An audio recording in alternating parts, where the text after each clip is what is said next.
So we're going to make a few introductory comments about motor-based learning, what has to happen, and then we'll take a short break. Well, the motor learning literature notes that the child needs to have the intent to improve movement. Now, this early research wasn't just children, it was adults too. And they did these elegant experiments that showed that if the learner had the intent to improve movement, not just get the ball in the basket. If the goal wasn't, I want you to get that ball in the basket, but the goal was, I want you to do this with your legs and I want you to do this with your arms, that the outcomes were better.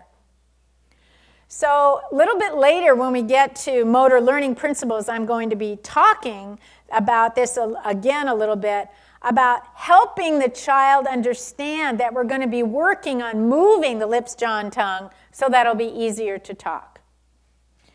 Basically, we're just helping bring that child's attention and awareness to movement. Now, when I first read the motor learning literature and was learning about all this, I thought, wow, I don't do that at all. I say, let's go work on our sounds. Because I didn't know this was, how many years ago did Richard Schmidt come to the motor speech meeting? I'll bet it's been 18 years now, maybe 20. I keep saying a few years ago. This was a paradigmatic shift. We invited this cognitive motor guy, who's written probably the seminal textbook in motor learning, to our motor speech meeting, which we have every other year, where researchers in speech motor control and speech disorders, motor speech disorders, come together and present research. It's a research meeting. But we usually have an outside person come to help broaden our horizons, and the committee wisely brought in Richard Schmidt, who talked about these principles of motor learning. And I don't know, were you there that day? You're probably too young, Marie. You probably weren't there, right? You're too, before you even started. So we're all sitting there looking at each other going, whoa, we have really, how do we not know about this? None of us had studied motor learning. None of us had studied cognitive issues around kinesiology and all that. So of course we all go back to our universities and we're reading the literature like crazy. So like I read 2 undergrad college textbooks because those are pretty easy, you know. And then I started getting into the literature, which is of course more difficult. And started thinking about all this and realized that, oh my gosh, if our goal with these children is really to improve motor skill and we don't know anything about how motor learning occurs, how can we do our job? So we started reading all this, then we started having our doctoral students take courses in cognitive motor learning, and it was essential to developing their theories and that they would use as they developed new techniques for treating childhood apraxia of speech and dysarthria for that matter. So this was a very important paradigmatic shift in the whole field of motor speech disorders. So one of the early things I learned was that you have to draw the learner's attention to and effort toward improving movement. So that kind of changed everything about how I talk to the kids, and also helped me realize that sometimes maybe it's helpful, especially for the younger kids or when you're starting therapy with the child, to help them become more aware by doing some of just this movement work. Now I called it this oral motor activities because that's a term you're all familiar with. But again, I really encourage you not to use the term because it's so non-specific as to be meaningless. And we don't want to fall into that trap. So sometimes if I'm just starting with a child, we'll spend the first minute maybe just having him move his jaw, lips, and tongue where I encourage him to feel the movement. So I say, okay, we're going to work on really moving differently so we can talk better.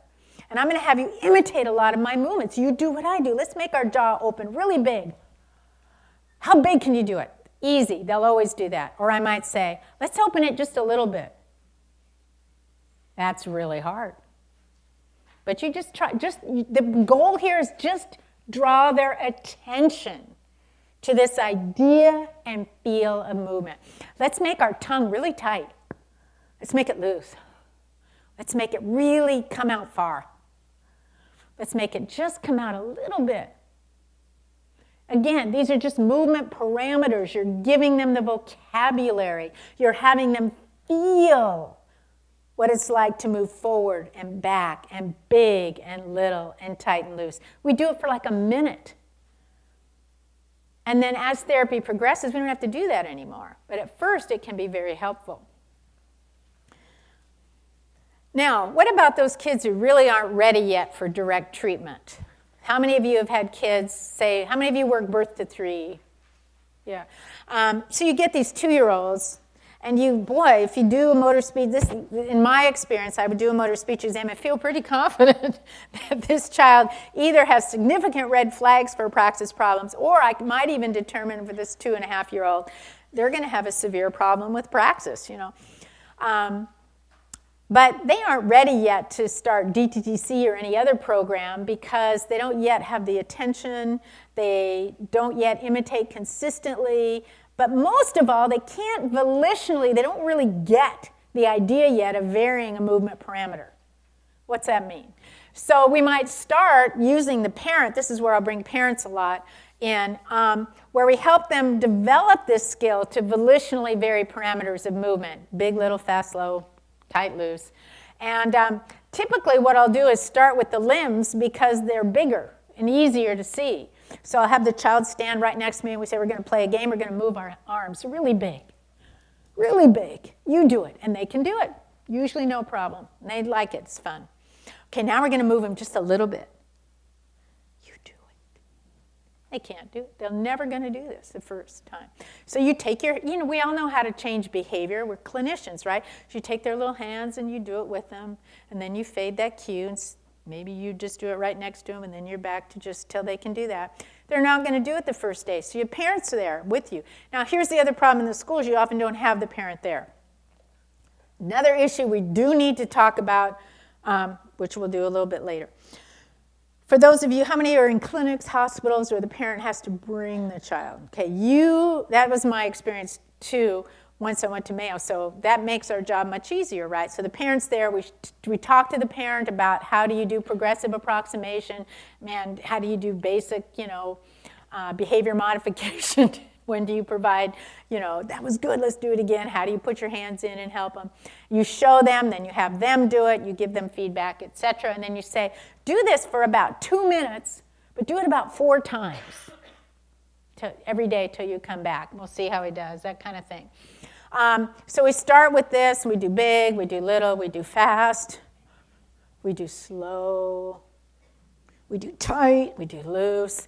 We're teaching them the vocabulary that we're going to be using as we provide specific feedback. We're giving them practice in volitionally altering movement parameters. And now we have to move to a smaller structure, so I go to the fingers if they're having trouble. If they're doing great, I'll go right to the face. But so we do the same thing, big, little. This is very hard. Big's always easy, little's always hard. Fast, always easy, slow, really hard. Tight, pretty easy, loose is a little harder. And then we go from the fingers to the jaw, then the tongue, then the lips, etc. Again, this isn't to improve speech. This is to get them ready for therapy. This is to help them feel, draw their attention and effort to the feel of movement. We don't spend a lot of therapy time on this. That's why we teach the parents to do this at home, because you've got to do it for very short periods, very frequently, to be efficient at it. At the same time, we're going to work with the parent to help the child develop better eye contact, and if necessary, work to decrease tactile defensiveness. Again, we just do it by progressive approximation and behavior mod. Usually doesn't take very long.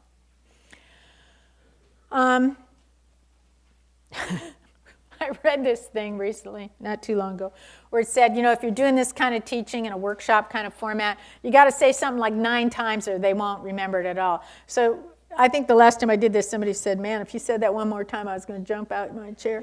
So I worry that I'm saying it too much. But on the other hand, I read this thing that said 9 times. So there we go. So later, when we're talking more specifically about treatment, we're going to be emphasizing what I've already talked about in terms of what we observe, and that is now practice also has to focus on the movement gesture, on the movement transition, not sounds. That means what we shape, what we give feedback on is all related to this movement accuracy, this transition, this gestural movement at the level of the syllable. And at first, we're going to provide maximum support. We're going to provide visual, tactile, auditory cues, and we're going to fade those over time. But because the goal of treatment in children that have CAS is really to improve movement accuracy. Now, this slide can't say it all, so I have to make a couple caveats here. The goal of treatment is to improve movement accuracy so that the acoustic output is intelligible. I mean, that's the goal, right? You forgot to do that. I almost took a step forward. If you have to pick me up off that floor, it won't be pretty. The goal is movement accuracy, but really, I think it goes beyond just the end product, which is movement accuracy. Our goal is to increase the efficiency of that child's brain to do the motor planning and programming, whether it's to facilitate the use of the afferent proprioceptive information or to strengthen those synaptic connections, those internal and external circuits of the basal ganglia and cerebellar, and certainly the motor planning areas of the brain and the pathways to motor strip. Wherever we are in the system, we're of course working to increase the efficiency and strength of those synaptic connections. Now, how do we do that? Well, we do that by giving the child practice in doing that kind of processing, by providing maximum support and then fading it. So if the goal is to improve the efficiency of motor planning and programming, we have learned from our cognitive motor colleagues that the principles of motor learning are going to be essential to implement. Now, luckily, some of our speech researchers have focused their attentions on seeing whether or not these principles of motor learning that have been published, which are primarily in adults and for arm movement, carry over at all to speech. Some of that work has begun. Edwin Moss, in particular, has done some good work in this area, and your reference list has those papers. I've also, in your reference list, have a whole section on motor learning, some of the couple easy undergrad textbooks that I read early on, as well as some of the papers. And the things that have been shown to be applicable to speech therapy, that is, they have these principles carried over, are ones that I'll stress in today's workshop. Certainly not all of them. I wanted to stress the ones that were most helpful in my practice and also that have been shown by Edwin Moss and others to carry over to the speech world.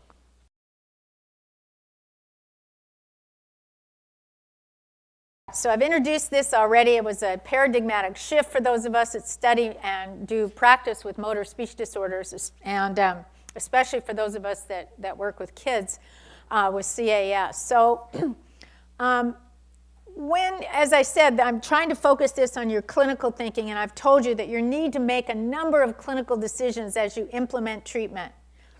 That just knowing a method doesn't necessarily mean you're going to be efficient or efficacious in your therapy, even if you're using a method that has been shown to be efficacious.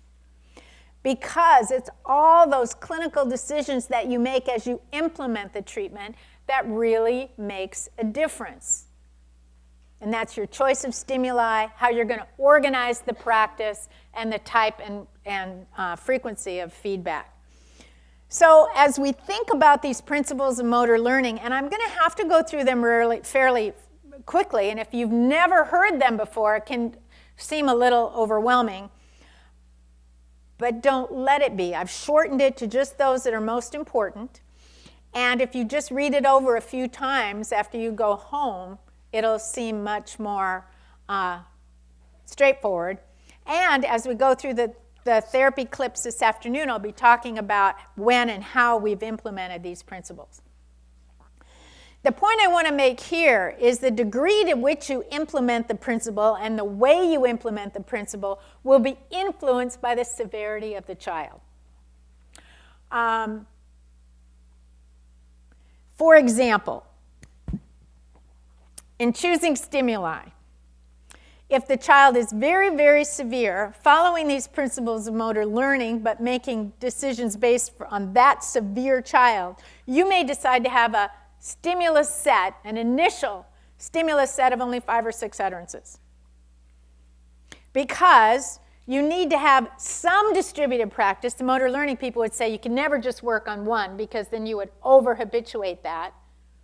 And that would really, really impact eventual motor learning. So you never want to just work on one. On the other hand, if you worked on 10 to 15 to 20, they would never get accurate at any of them. So we make that decision based on severity. I never go less than 5. And we'll talk about that more a little bit later. If the contribution of praxis problems is more moderate to even mild, we'll just implement that principle to the degree that's necessary. These are like moving targets. So the principles of motor learning come from the cognitive motor learning literature. As I said, most comes from limb data and most from adults. But over the last 10 or 15 years, they've increasingly been incorporated into treatment for motor speech disorders and have actually been studied. And this random versus block practice and feedback have been looked at the most, and those are the ones I'm going to emphasize today.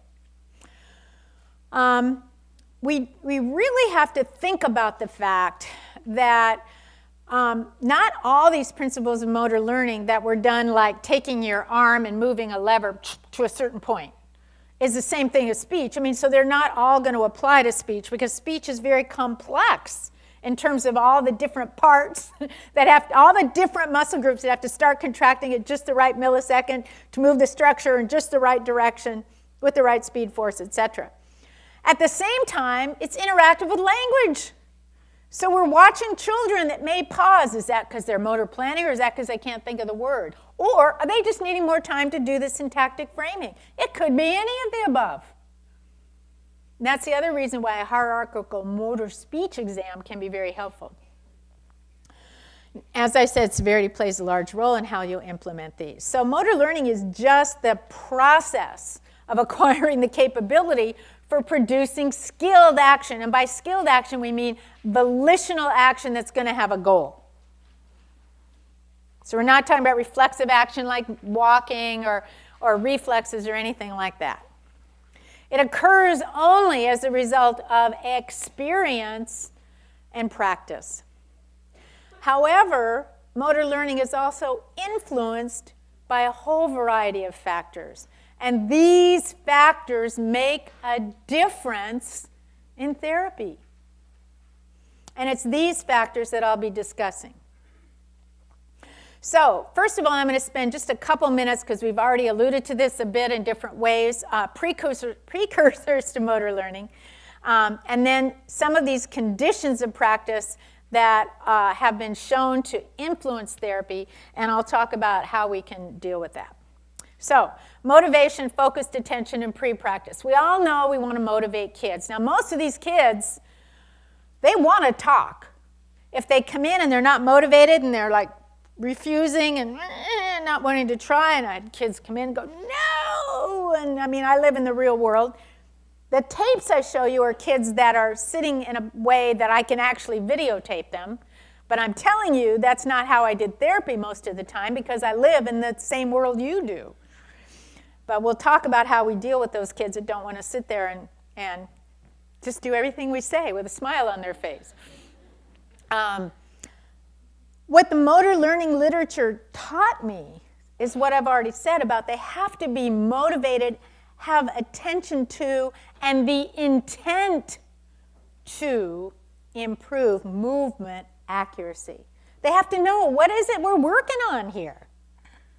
Obviously, speech is the mode that we're working with, but what we're working on is practicing more accurate movement so that speech can be understood. They have to get that. And we've already talked about ways to draw their attention and awareness to that. They've also done some nice work to show that pre-practice is important. And I do this in a couple ways. And if I'm starting with a child who's going to start some therapy with me, we'll usually have at the beginning of, say, the first session, if they're ready for therapy, we're not having to do those, teach them how to vary. We only work on that teaching, them to volitionally vary movement parameters, big, little, fast, slow, etc. For those kids that can't do that yet. So I don't have to do that for most kids. So we just start off, but they told me do some pre-practice. So what I usually do is do it with a parent. Let me show you how we're going to do this. Mom, look at me, do this. And if the parent, I can tell, doesn't want to do it or is uncomfortable, I might use a sibling. If neither seems really appropriate, I had some parents give permission that I could just show some videotapes of a session. See, look, I'm going to say it, then you're going to try. And if you have trouble, I'm going to help you. So that they get an idea of what I'm going to do, what they might be expected to do. It's an interesting concept, and I'd never really done that before, and I find it very helpful. And I learned it from the motor learning folks. All right. Again, this one was in bold at the beginning of the lecture. Points to take away. In order to learn motor skill, one must practice the movement. And I'm just kicking myself. I always say I'm going to change that, and I forget.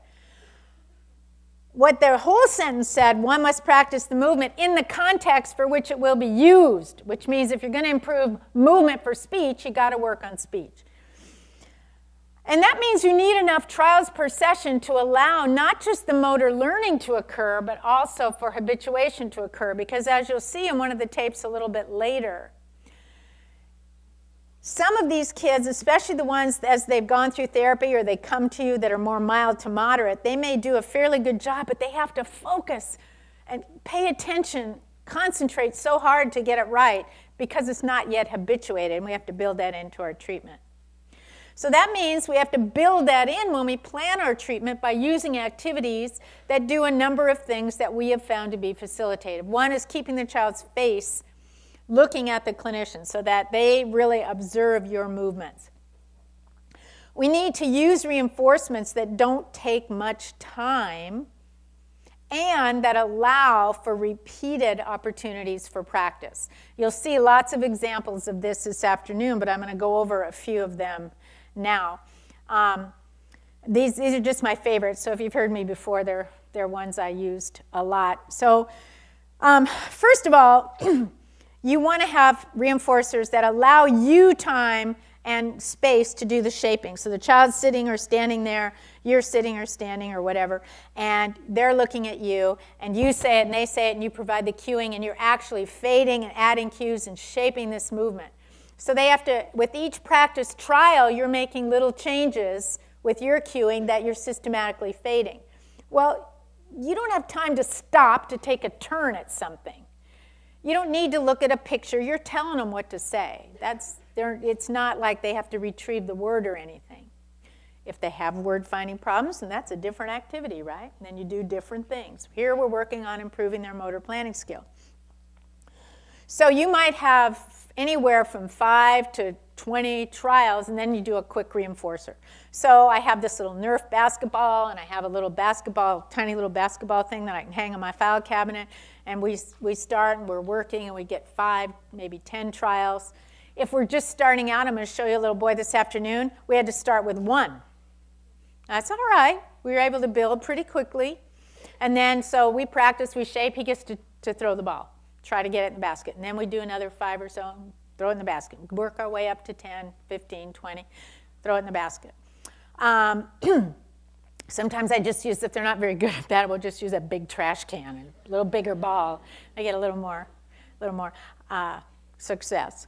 The one I use a lot is those little boys. I don't make them sit in a chair all the time. Kids talk when they're walking. Kids talk when they're laying on the couch. Kids talk in all kinds of formats, so I don't make sure that they have to sit. I don't put them in one of those chairs where they're constrained. It's just not my style. Nothing wrong with it, but it's just I'd rather be in a more contextual kind of real life situation.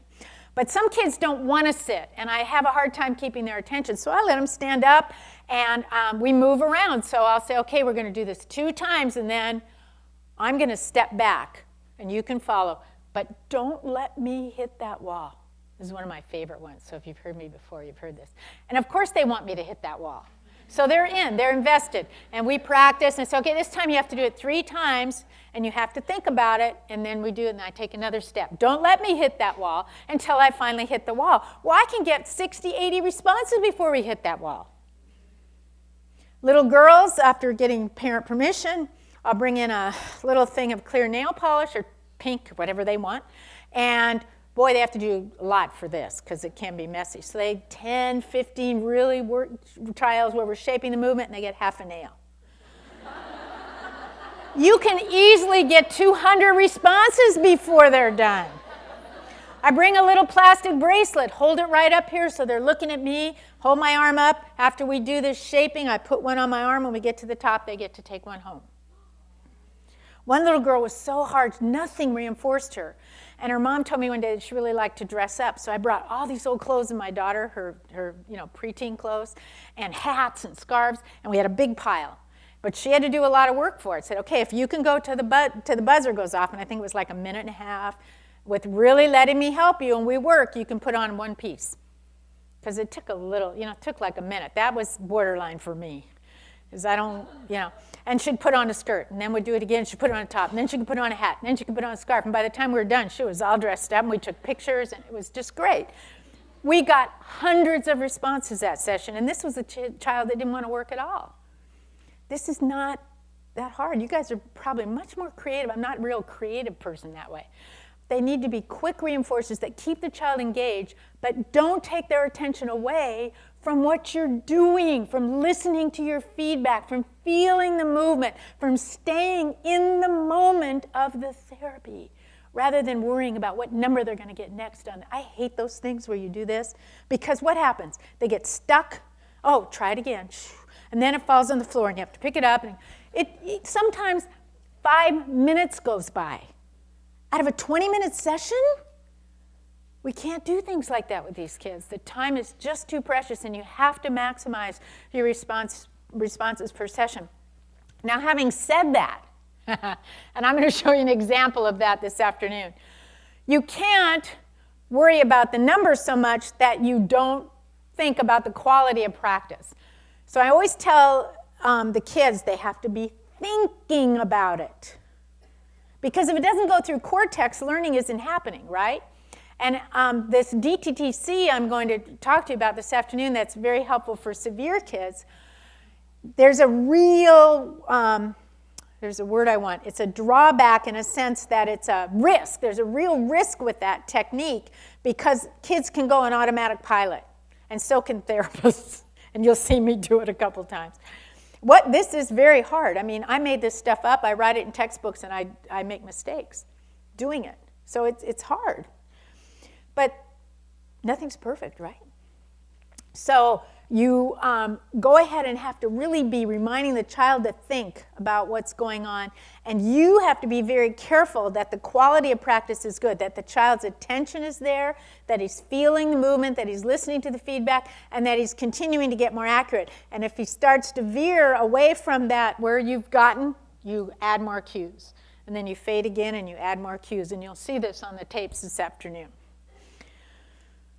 Now, the motor learning folks have also taught us that practice can lead to different outcomes. And if you make some decisions, you will enhance what we call motor performance. And that is how well they do in the session with our cueing. Versus, if we make decisions in a different way, we might enhance motor learning, which is what we also want, which is generalization, the ability to use that motor skill in another context at another time over time. So in this sense, we're not generalizing a phonologic rule. In this sense, we're kind of working to get this movement accuracy to a place where they can use that syllable shape or a similar movement gesture in other contexts, other words. So here's the problem. Decisions that you make, whether it's the number of stimuli or going to more random versus block practice, the decisions you make, if you go in one direction, It'll facilitate motor performance. They'll get more accurate in the session, but it will hinder motor learning. If you go the other way, it'll facilitate motor learning, but it's going to take the child forever to get accurate. So what is a good SLP to do when we want both? Well, we have not studied this very well. What we've done is study random versus blocked in very, kind of two ends of the spectrum. And neither worked very well for the kids that I was seeing that were quite severe. So what we came to was to use what we call a modified block approach. And I'll be explaining that a little bit later. So these conditions of practice that we said really make a difference in therapy, there are many of them. I'm only going to talk about a few. The first one is this idea of mass versus distributed practice. Mass being, for example, an example of mass practice with frequency of sessions would be 1 4-hour session a week versus distributed, which would be 10 sessions a week for half hour. So those are real broad ends of the continuum, right? So mass is where you have everything together all at once. Distributed is where it's all spread out. And that is very similar to how we organize practice within a session, where we think about random versus blocked practice. So this relates to how practice is scheduled within the session. So let's say, let's go up to mass versus distributed first. The way I see this most clinically relevant is in our choice of how many times are we going to see the child per week. Now, I'm going to tell you all that there's been a lot of dosage work that's talked about dosage and actually studied dosage, and we know that more frequent, shorter sessions are better than less frequent, longer sessions. So this is where a lot of my colleagues in the public schools say, we have to see this child only twice a week, and we have to see them in a group. And I can tell you that if you have a child with severe praxis problems, and that's what you have to do, your therapy efficacy and efficiency will be poor. So we have a choice of either letting that be the case because that's the unfortunate situation we're in, or perhaps think outside the box, shake a few trees, go out on a limb. I got a lot of tree things today going. I'm not sure why. And try to do something differently. It's interesting. At ASHA, I met a woman high up in ASHA in the public schools. I'm not going to think of her name now. And I'd been introduced to her, and I said something about, oh yeah, I talked to a lot of public schools therapists, and it's so unfortunate that so many can't change their service delivery model for these. And she goes, of course they can. I said, oh, no. She goes, this is my job. She was very direct with me. So I'm going to be working with her to see how we can empower you to maybe do, for these few kids, how you might change things around a bit so that you can actually see the kids who need it in a different service delivery model. I mean, she's like the big public school person of ASHA. I mean, so we're going to think outside the box, and I'm going to talk with her and see, what do you mean by that? Let's make it actually happen. Wouldn't you welcome that? I would think, yeah. So the important thing is that we want to see these kids as frequently as we can, and usually not for more than like a half an hour at a time, because this is really, really hard work. The other way mass versus distributed comes in is in terms of choosing a stimulus set size. So how many stimuli are we going to work on? I'll talk this afternoon a little bit about selection of stimuli, and tomorrow we're actually going to practice it. But it's important. If you have too many, the child's going to take forever to get accurate at any one of them. If you have too few, you're going to worry about over-habituating and really influencing negatively motor learning. So we have to be careful about that. Random versus block practice is similar in this sense, but this time we're talking about how we're going to organize practice within a session. So if you have, for example, 5 stimuli or 8 stimuli, are you going to practice one at a time for a certain set of minutes? Or are you going to practice them all randomly? Well, if you practice them one at a time for a certain set of minutes, that kind of spreads out You're doing nicely distributed practice, but still bringing in the blocked work. There's nothing really wrong with that. If you do it too randomly, though, it's going to take forever for them to get accurate. And for most of us, when we're seeing these severe kids, they've met failure over and over and over again. And my goal is to have them say a word by Tuesday that they've never said before. In fact, when I'm doing assessments, I don't let them they do not leave the room until they've done something differently than they've ever done before.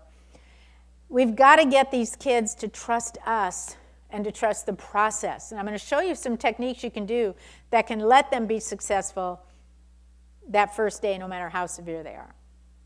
I know it sounds like, yeah, but it's true. And I'll give you some of these techniques that have worked. Believe me, I didn't know these for a long time. This has only come because I've been practicing it for 40 years. I mean, that's what it takes. But then you go to a workshop like this, and something that took me 25 years to figure out, you're going to know tomorrow.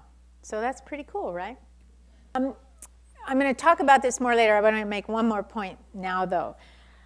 In order to give these kids quick success, we might want to choose one or two of our carefully selected set to get more blocks and more practice trial per blocks per session. Does that make sense? So if I have 5 kids, this is what I mean by 5 items. A modified block approach might be, I'm really going to pick hi and mom as my 2 words that I really want by Friday. So I'm going to give those at least 2 or 3 blocks of practice, and I'm going to increase the number of practice trials within that block each session. But then I'm going to bring in at least 1 block of each of the other ones so that we have some distributed practice happening throughout the session. Now, this has never been studied systematically, so I can't tell you there's data that this works. But I can tell you that in my own practice, it took me a while to come to this, and this was the approach we used in our treatment efficacy studies, which as a whole showed efficacy. But we didn't look at just this modified block as the variable of interest. So there's an idea for one of your doctoral students, Maria.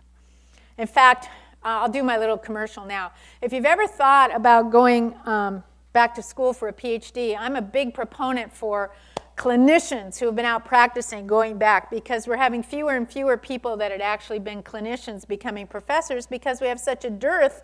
People are being encouraged to go straight through, and I really get that. I understand it, and we need it.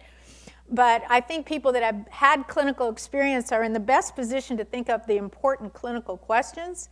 And you're going to do a great job in the classroom of actually teaching assessment and treatment methods because you've been out there doing it.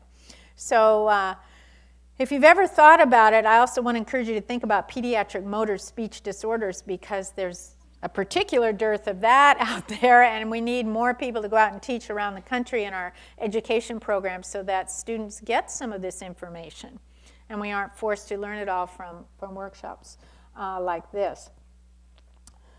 So if you have been thinking about it or have any questions, just don't even know where to start, I'd be happy to talk to you at the break or afterwards. And I have so many ideas. I could get you through your pre-dissertation project, your dissertation, and programmatic research all the way through to tenure. So as I said, these decisions about how you're going to implement these principles of motor learning really depend not only on the type of the speech disorder, and we're here to talk about CAS, but particularly the severity of the disorder. Keep in mind that mass practice is review. I'm saying it again because it's hard to get your head around if you've never heard this before. Mass practice leads to quicker development of the motor skill, of the movement accuracy, but you risk generalization or motor learning. Whereas if you do more distributed or random practice, you really are, according to all the data, doing more to enhance motor learning. But the problem is, with these severe kids, it's going to take them forever to get accurate, and you're going to lose them, which is why I really advocate the use of this modified blocked practice. So we already said all that. So the next thing I want to talk about is variability of practice. Now, this just means that we have to have the child practice these movement sequences in different contexts and conditions to facilitate strength and motor learning. And you can do this in different ways. You can do variability of practice in one way by the way you choose your stimuli. So you may want to choose a particular movement sequence, for example, lip closure to a vowel, in several stimuli, but with different co-articulatory contexts and different manner of production. So you might have hi and bye and mine, because you really want to work on that. They distorts the I vowel. Hi and bye are really social and very motivating once you get it. Because, you know, you can imagine these kids. Someone comes up to them, hi, and they might go, huh. And what happens? The person looks like, well, this is a 4-year-old. Why can't he tell me hi? What's wrong with this child? And they get that feedback, you know. So we want to give them something right away that they're going to be able to use socially. So I like the I for that. And I is easy to get because there's enough movement that I can really easily tactily and gesturally cue. So I brought in a couple different manners, hi and bye, different movement parameters, even though it's the same vowel. And then I bring in different syllable shapes, CV, CV, and then CVC. And then I might bring in some different ones in my initial set, like a CV, maybe up or eat, and then maybe a totally different kind of thing, like a reduplicated syllable, like papa or mama, something like that. So you're getting some variability of practice in that way. But there's a different way to get some variability of practice, and I'll show you this afternoon, but you need to strengthen, but also make more, strengthen, I guess is the best word, this motor planning processing by having them do the same articulatory goal, acoustic goal, but in different ways. So once they get accurate at, say, mom, they've got it accurate, they're at normal rate, we're going to start varying it up. Mom, mom, mom. Yell it like she's in the backyard. Mom! Because think about what that does. The articulatory movement might be the same, but the motor planning requirements all change.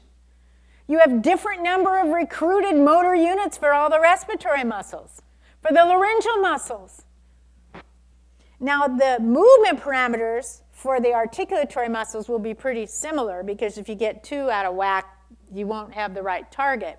But all the other respiratory laryngeal programming requirements change for the same output. So you're bringing in that variability of movement, which really helps overall their ability to plan and program these movement sequences. Feedback. One of the most important things we know in speech therapy, we've all done this for years and years. We know we have to provide feedback. We know that feedback is either intrinsic, that is, what does the child hear and feel and see, and that a lot of our job is to provide extrinsic feedback, what we give them. What I learned from the motor learning folks that I hadn't been cognizant of as much, even though I knew it, I never really thought about it, was the fact that this extrinsic knowledge can either be very specific, like, oh, close your mouth a little bit, too tight, oh, not so big.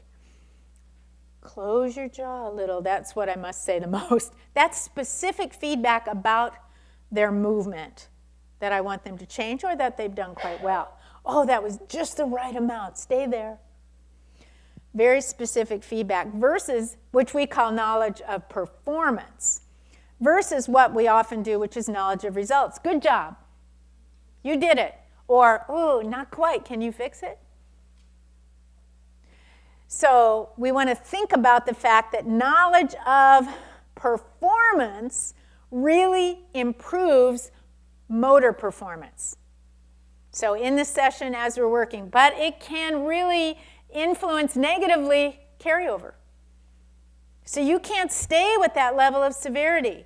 So for each utterance you're working on, you want to start with a lot of specific, frequent feedback, and then fade that as soon as you can, as they get more accurate, to more knowledge of results, and then finally provide that more sporadically so that they take increasing responsibility for self-monitoring.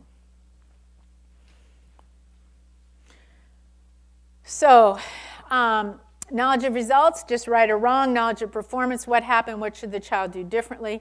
Extrinsic feedback is more important to learning, where available sensory feedback may be inadequate, as in CAS. And as I said, we don't have a way to measure proprioceptive feedback.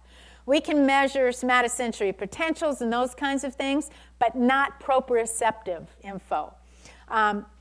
Mayo has one of the best electrophysiologic training programs in the nation for neurology residents, and the lab was 2 doors from my office, and the woman that ran the lab, a very esteemed neurologist, was a little bit of a mentor to me. She really fostered women neurologists, and I was on that faculty, so she included me very nicely, because there weren't very many of us at Mayo. There are now.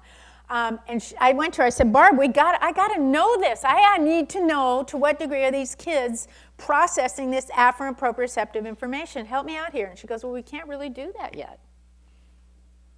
There's no way to really measure that. So what we have to do is, because we're watching them not be sure where things are, we're guessing, well, that's probably a problem. And then we're building in therapy techniques to make that happen. So we don't know that this, when I say sensory feedback, I'm talking about proprioceptive. We can't determine or measure the degree to which it's affected, but we're hedging our bet, if you will, by including it in our treatment programs. So as I said, more knowledge of performance, specific feedback, is very important early in therapy and with more severe impairment, but we need to fade that over time. So I'm going to make a few additional general comments on treating the praxis impairment, and then we're going to take a break for lunch. We're going to try to go a little bit early since you have to go out and come back. So some of these additional general comments will specifically reinforce some of these motor learning principles that I just discussed. So, frequency of practice. I think most of us that work in the area of CAS would recommend shorter, more frequent sessions. Optimally, if you could see the child every day for 20 to 30 minutes, that would be wonderful. Rarely can that happen. The dosage work that we did, a few papers where we saw the child a half hour in the morning, half hour in the afternoon, 5 days a week. So it was really a dosage. It was looking at efficacy of DTTC, but one of the primary things was let's increase the dosage. So we don't know if it was the application of DTTC or the dosage or the combination of the two that made the difference, and that also needs to be studied. So, and in the longer workshops, we try to think about how can you think outside the box, especially in the public schools where you can see the child more frequently, and we'll talk about that a little bit tomorrow. You also want to maximize the number of practice trials per session, which we've already talked about a lot. Modifying the use of rate. DTTC that I'll be talking about today is really based on this. This is one of the major, remember I said a method is just sort of a group of cueing techniques that are kind of outlined and prescribed and described, etc. Well, in DTTC, this idea of modifying not just rate, but also the temporal relationship between the stimulus and the response are the key variables to shaping more accurate movement. So with respect to the production of the movement and rate control itself, we work to produce the movements for the utterance very slowly when they have trouble, even in unison with the therapist, though the clinician and child say something together, and I'll show you that this afternoon. But with repeated trials at the same target, we gradually increase the rate to normal until they're producing that movement gesture for that targeted word accurately at normal rate and with normal prosody. We also modify rate in another way, and that is lots of times kids with CAS will have trouble getting into the initial configuration. So what we do is use whatever phonetic placement techniques you might have to, and then have them stay there. Stay there. If we had to use a tactile cue, maybe to get the lip closure, maybe just a quick little, we'll slowly move our hand away. You stay there, stay there. And if it starts to come apart, we put it back in. I'm going to let go, you stay there. And then have them stay there for a minute. What would be the rationale for that?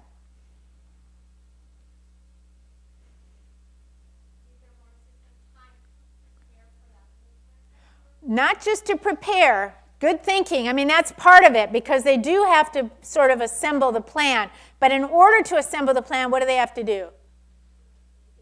It's actually on the slide, so you can just look at the net. They're going to use staying in that initial position to make salient and draw attention to the proprioceptive feedback. Basically, I mean, I'm thinking about this simplistically. I don't know that that's what's happening in the brain. How can I know that? However, it makes sense to me that if we don't really know how to measure something, if we don't have a technique to do that, let's give the brain more time to do it. So maybe that's kind of simplistic, but to me it makes sense. And I think this is another example of clinical thinking. If we want to give the brain more time to process something that they're not very, or if we want to get them better at some kind of processing they're not very good at, let's give them more time to do it at first. And then see if we can fade that. So I just have them hold it there a little bit. You'll see a child that has some trouble with lip rounding later. So I forget what word we're working on, but we say, okay, we're going to get here. I'm going to let go. You stay there. Feel it. Sometimes when I say feel it, they'll go. And that's okay. But then I'll have to remind them, no, just feel what it feels like. And then we move on. So you'll see examples of that this afternoon. Knowledge of results versus performance we just talked about. So it's very important to help the child know what was wrong about their movement rather than just whether it was right or wrong. But they can't rely on us giving them that information all the time. So as quickly as possible, we need to fade that cue. Now, this is really an important thing that I want to mention again, and that's maintaining co-articulation and movement. So I've made a big deal about how this movement is continuous within the level of the syllable, da-da-da. And we need to maintain that co-articulation. And because you want to think about something, if you look at, let's say we're doing the word be versus the word boo. I want you to watch my lips as I mouth those words. I'll do it again. Versus the word.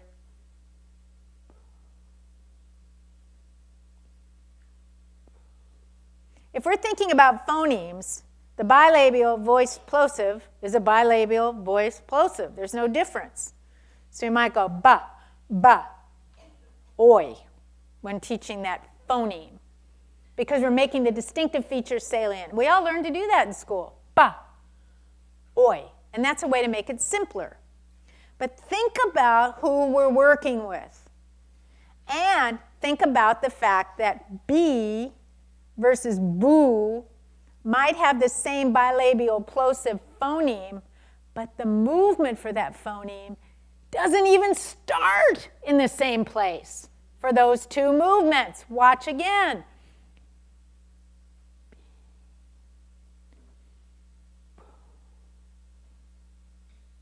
If the target of treatment is the movement,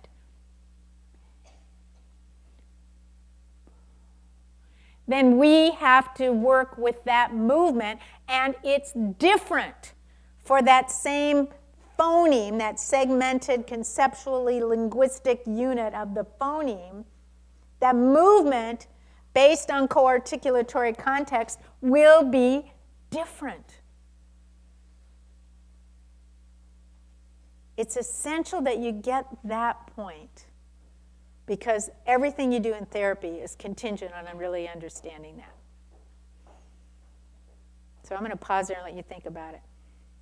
So anyway, in therapy, you would never, with a child who has severe praxis problems, this works beautifully with kids that have phonologic problems. You never want to pause your voicing or movement within a syllable. So you would never go to try to, if they can't do boy, you'd never make it simpler by going ba, oi. Because then you're saying, okay, take these two wrong movement gestures for the word, the target, and take those two wrong gestures and then just change them and put them together into the one right movement gesture, even though you have an inefficient motor planning system. You're making it harder. Now, if anybody's out there and you're doing that with a child that you think has apraxia, it's okay. Maybe you never thought about it this way before. But I'd encourage you to think about it now. There's very few do this for sure and don't do that for sure. But this is one of those cases where I think it's a clear never do this if you suspect a child has praxis problems. Don't ever separate the movement within the syllable.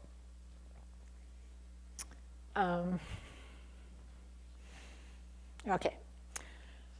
Okay, this is what I just talked about. Okay, and prosody. So we need to work on prosody very early. As the child becomes more accurate, you're going to see me working to increase rate toward normal and then varying the prosody and making sure to establish correct lexical stress and decrease any segmentation and equal stress. So we're going to, at the end of the day today, we're going to talk about special problems in treating CAS, and prosody will be one of them.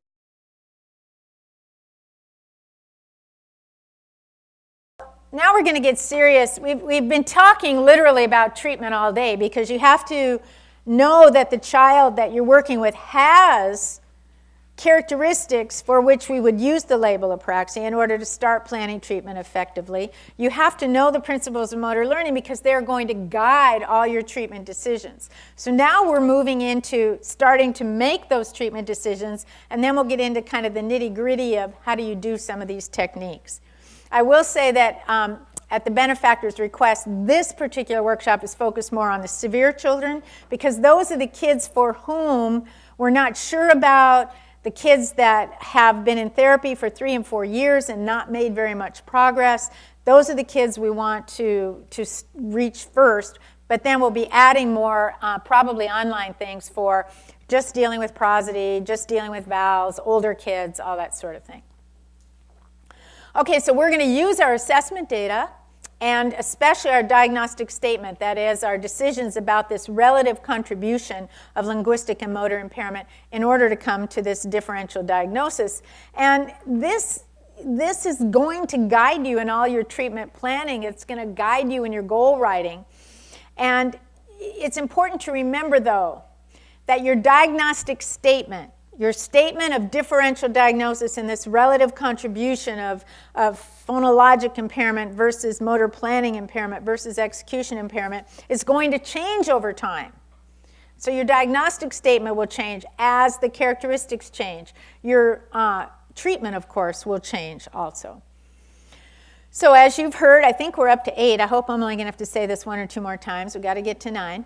The goal or the focus of treatment is to improve that individual's ability to do the motor planning, to specify those movement parameters. So we say improve their ability to assemble, retrieve, and execute motor plans. We're really talking about what I was explaining this morning, which is using that afferent proprioceptive information to specify movement parameters so that the movements occur accurately, resulting in an intelligible acoustic output.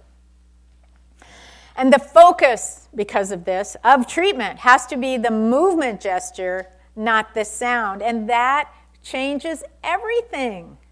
Well, what do I mean by that? Well, it changes the words we use. I used to always say, oh, okay, we're going to go work on our sounds. And now I say, oh, boy, we're going to go work on moving so that we can talk better. I was so gratified one day. This little girl, I forget how old she was, maybe 5. And so we're walking in Mayo, you know, the clinical assistants bring patients back all the time. But I used to try to go and meet the kids so that it didn't seem so doctor office. And I met them coming down the hall, and I said, hi, how are you doing? What are we going to do today? And she goes, working on moving. And I thought, yes, this is what we're doing. When the movement gesture is our focus, it also influences our choice of approach. If the primary problem is apraxis, we're not going to use a cycles approach. We're probably not going to use minimal pairs approach. We're not going to use something that distinguishes distinctive features and works on the phonologic rule system of our language. Rather, we're going to choose an approach that's more motorically based and then make all our clinical decisions based on the principles of motor learning. I will say in the practice portal at ASHA, they do include some linguistic approaches there that they say are appropriate for CAS, and I think that's incorrect. And I need to talk with them about that, because there would be a number of us that would say a linguistic approach is not the first line of treatment if the primary problem is a praxis problem. So I think, that maybe, and it's a little inconsistent with their statement. Do you agree with that? I don't know why that happened. How many of you routinely use the ASHA website for systematic reviews so you know what evidence is out there for a particular approach? Every workshop I ask that. You guys, ASHA's done all this work for you. I was involved in that. And let me tell you, it's a lot of work. If you agree to be on one of these, you got to read a whole literature. You got to take this Excel sheet. You got to fill it all out. You got to calculate effect sizes. You got to figure out all the evidence for whether or not that study meets a certain set of criteria. Then you got to write up this whole paper that summarizes in a succinct way what evidence has been shown to work for a particular disorder. It's all there for you. And then there's the practice portal that has a few problems here and there, but by and large, it's terrific. It's terrific. It sort of gives you an outline of what has been shown to be helpful for a particular disorder. So I encourage you to, you pay big ASHA dues. They're giving you all kinds of stuff. Really, the ASHA practice portal and the ASHA systematic reviews, they're wonderful tools for you to use.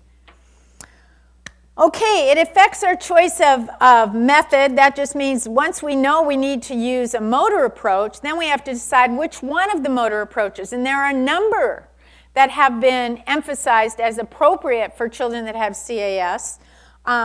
There's a systematic review that's in the references, which we will get to you. I'm sorry, I thought you had those. It's probably my bad. If I'd send them to you, they would have had them. So it happens. Remember, I do all this. There's no time. Okay. You're going to see an article that I left in bold by Liz Murray and colleagues from the University of Sydney. And she's done the most recent systematic review on interventions for childhood apraxia of speech. So she reviewed the entire literature and did this same sort of thing where you evaluate each study and came up with those treatments for which some evidence has been shown. And so there are a number of them. So DTTC that I'm going to talk about today is one of them. REST is another, and a combination phonologic approach for those kids that have language and phonology problems and praxis problems. So it's all right there for you, one article, and you'll really feel up to date on treatment efficacy and apraxia of speech. And then your choice of techniques, including the type of cueing. It affects the organization of practice during the session, because if we're focusing on the movement accuracy, we're going to think about severity, and not severity in terms of intelligibility, but severity in terms of how much cueing does it really take for this child to improve accuracy at any particular target. And if they're severe, we're going to reduce the number of stimuli, and we're going to organize practice in a more modified block approach rather than random.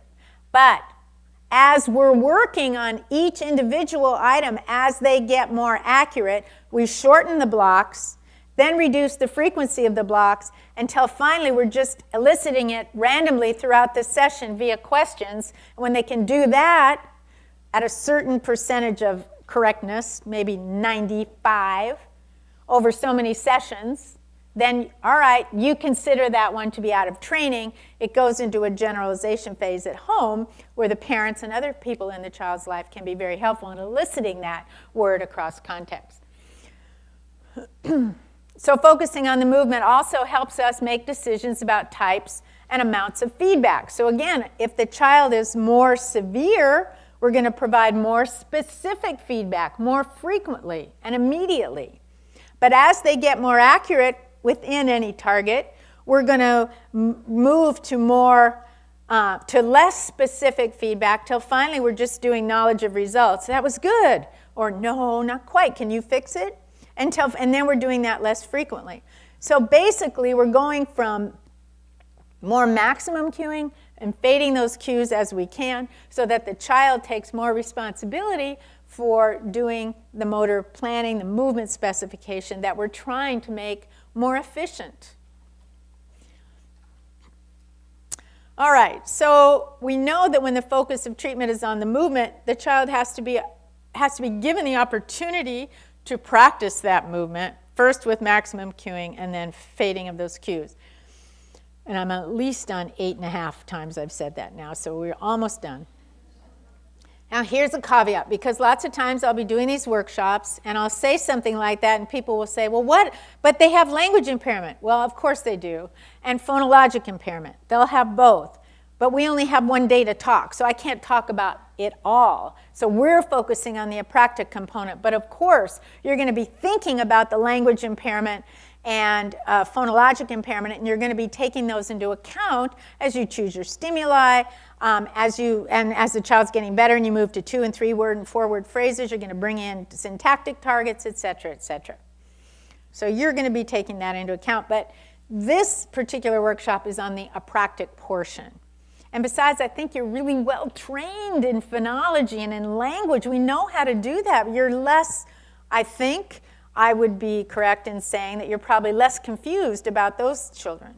And you probably feel a little more confident in your diagnosis and in planning a program of treatment for those children. At least that's what I've been told. So general principles of treatment focus on movement, performance, drill. That just means you're going to do it over and over. Like I said, only you're going to be very careful to make sure the quality of practice is good, that you're paying attention to every response, and you're adding cues if they're off and then fading them as they get more accurate so that you don't do negative practice. We're going to use intensive, frequent, and systematic practice, not just to get the movement accurate, but to habituate that movement accurate, that accurate movement gesture, so that they don't have to use so much conscious effort.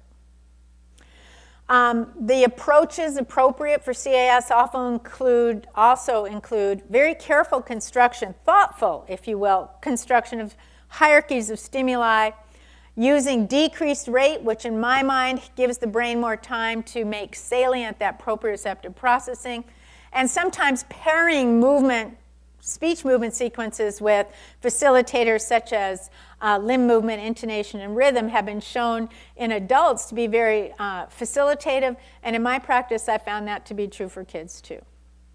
All right, I'm not going to say all this again, but I put it in for those of you that haven't heard this yet, and I know it happens. You sit in a workshop and you get a text, and you have to read it, because I do too. And then maybe you miss that I said this, that it has to be, keep the word movement in mind, blah, blah, blah. But now I'm going to tell you this again, because I think this is number 9, but maybe not. I want to tell you the why, because I have found that if I tell people the why, you believe it more. Students and clinicians alike, we're really accustomed to thinking in terms of sound airs and treating sound production, because that's what we learn in school. Do you teach a course in pediatric motor speech disorders? And how many credits is it? It's an elective and it's 2 credits. Yes, that's exactly what I did at the University of Washington. It's very unusual to see that. She teaches a pediatric motor speech class, and I was pretty sure you did. That was 2 credits, and it's an elective. That's what I did at the University of Washington. I have yet to find a program that has a required course in pediatric motor speech disorders. And we wonder why we're not sure. Of course you're not sure. So we hear a lot about phonology. We hear a lot about sounds. It's in our vernacular. It's just something we automatically think about. Now, because speech consists of meaningful sound combinations, this acoustic result has to be the ultimate goal. But if the thing that's going wrong to reach that acoustic goal, say, is weakness, maybe due to spasticity or flaccidity, we have to work to improve physiologic support. If that problem in the acoustic output is due to phonologic errors such as sound substitutions or processes that you can identify such as stopping or fronting, then a linguistic approach is probably going to work quite well for you. However, in children that have CAS, the movement problem is characterized by difficulty or inefficiencies in the brain in terms of specifying movement parameters so that these movements are made to get to the right place at the right time. We have to work to help the child transition in and out of particular configurations. So that means practice has to focus on making those movement transitions in the context of speech, first by providing maximum support, visual, tactile, auditory models, and then fading those cues over time. So what I want to do now is talk a little bit about writing goals. So what I want to do is ask somebody who's brave to just volunteer and give me an example of a goal you might use for a child that has CAS. Not your IEP behavioral objective, but a goal. Come on, somebody be brave. Don't think about it that hard. Who's been out more than 10 years? Who's been out more than 10 years? Okay, I'm going to pick on you because you raised your hand first. I know. Are you coming tomorrow? No. Okay. Have you been to one of these workshops before? With you? Yeah. A million years ago? I didn't know who you were, and I didn't know how much I needed to value you. Okay, flattery didn't work. You get to get. And you know what? Like I say to the kids, if you have trouble, I'm going to help you. We aren't taught to do this. But if you get good at this kind of clinical thinking, and if you let your ego go and just try something, you'll be amazed at what you learn. So right now, you're going to learn more than anybody in the room. Okay, do you have a child right now who has apraxia of speech? Yes, I do. Okay, I want you to think about that child. I'm the parent. Yes. And I want you to say, all right, and I'm not going to make you tell me what apraxia of speech is and all that. That's all going to be tomorrow. What I'd like you to do is to say, what's going to be one of your main goals? What is your goal for my son? What are you going to be trying to change? I'm going to try to help him be an effective communicator so that he can tell you what he needs to be able to modify his environment and get what he wants. See, I think that's the perfect first answer to a parent. Perfect first answer. But then the parent might say, oh, thank you. And that sounds like just what I need. But how are you going to do that? Well, first I have to select the words that we are going to work on to be able to help him achieve the movements that he needs so that he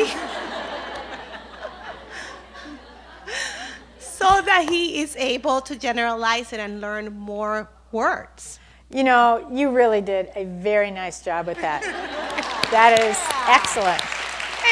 And I'll bet that you were terrified when I pointed to you because you thought, I don't know this. Every single one of you knows this stuff. You know in your clinical heart the answer to these questions, but you don't trust yourself. And many of you, some of you probably trust yourself more than you should. And I did not sleep more than literally an hour and a half last night for a couple of different reasons. So I'm really tired right now. So not only am I going to have word retrieval problems, but I'm going to start getting goofy. So I'll try not to let that overwhelm us. And also, I've learned in the afternoon we have to lighten up a bit because it's hard to sit there all day. Oh, and anybody who's like me and can't sit for a long time because when you get up you do this, yeah, feel free to stand by the side with it. That doesn't bother me a whit. Phone calls, that bother me, so turn off your phones if you haven't done it. But standing up on the side doesn't bother me. So what I'm saying is she did a great job. And we're going to go into it in a little more detail now, and maybe even get a little more specific. But you can all do this kind of clinical thinking. It's just my guess is you haven't had a lot of practice at it. So you're going to practice writing a goal for a specific case. And then I'll tell you what mine was. So this is the case. It's say, Child who's 5 years, 4 months, had hypoxia at birth, initial feeding problems, but nothing beyond early infancy. He did have frequent otitis media. He was mildly delayed in meeting developmental milestones. Receptive language, though, at this point at 5 years is in the low average range, so we know there's not terrible cognitive impairment of any kind. Expressive language was very low. He had his MLU was 1. He had only 3 phonemes and a neutral schwa, and he had 2 words that were inconsistent. Ma was fairly consistent, but me, he distorted the vowel most of the time. He did, however, have a large signing vocabulary and was combining signs. And that was because the nearest speech pathologist was 2 hours away. He lived in a very rural environment, got to the school only once a week, but they did have a deaf educator who was a good signer, and that child, as a preschooler, learned sign, and that was his primary mode of communication. He had a normal structural functional exam, good respiratory support, normal phonation. He had a significant oral nonverbal apraxia, and his motor speech exam did show numerous characteristics of childhood apraxia of speech. He needed many trials and much cueing, but did benefit from that cueing. So my diagnostic statement was this: a 5-year-old male exhibiting low average receptive language skills, severe impairment in expressive language, and severe impairment in speech acquisition due primarily to difficulty with planning and programming CAS.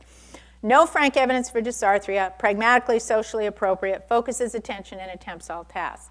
So basically I'm saying this child has a pretty severe apraxia, but his prognosis for improvement, although it might be slow, is good because he does make some changes with cueing, but he needed a lot of cueing. So I would still put him in the severe category, but I'm going to start working with him right now. He's ready. He's motivated. He's attentive. He can do everything. He is ready for an integral stimulation type of approach of treatment. So I'd like you to write an initial goal for this child. Just take one. I can't give you more than a minute and a half, maybe. Just do the best you can. I'm only going to call on 14 of you to read it. No. I'm not going to call on anybody. But if you try to write it, you're going to learn more. All right. Well, this is the one that I wrote, and I just took this from my report. So improve this child's ability to make accurate movement gestures for the production of I, O, and ah in a number of co-articulatory contexts, beginning with the phonemes M and B and H at 100% accuracy in direct imitation and 80% accuracy in spontaneous production within 4 weeks using the initial stimuli hi, bye, no, mom, me, home, and nai-nai. Now, those of you that are used to writing behavioral objectives will see that the behavioral objective is in there. It's measurable. But more importantly, I included what is it that I'm trying to do? What am I trying to change in terms of processing? Sometimes I read an IEP and it'll be something like the child will produce 10 words by the end of the school year. This is September. I mean, that's because you're forced to write them that way. It makes no sense. But I don't know if he can't produce those 10 words because he doesn't have the vocabulary.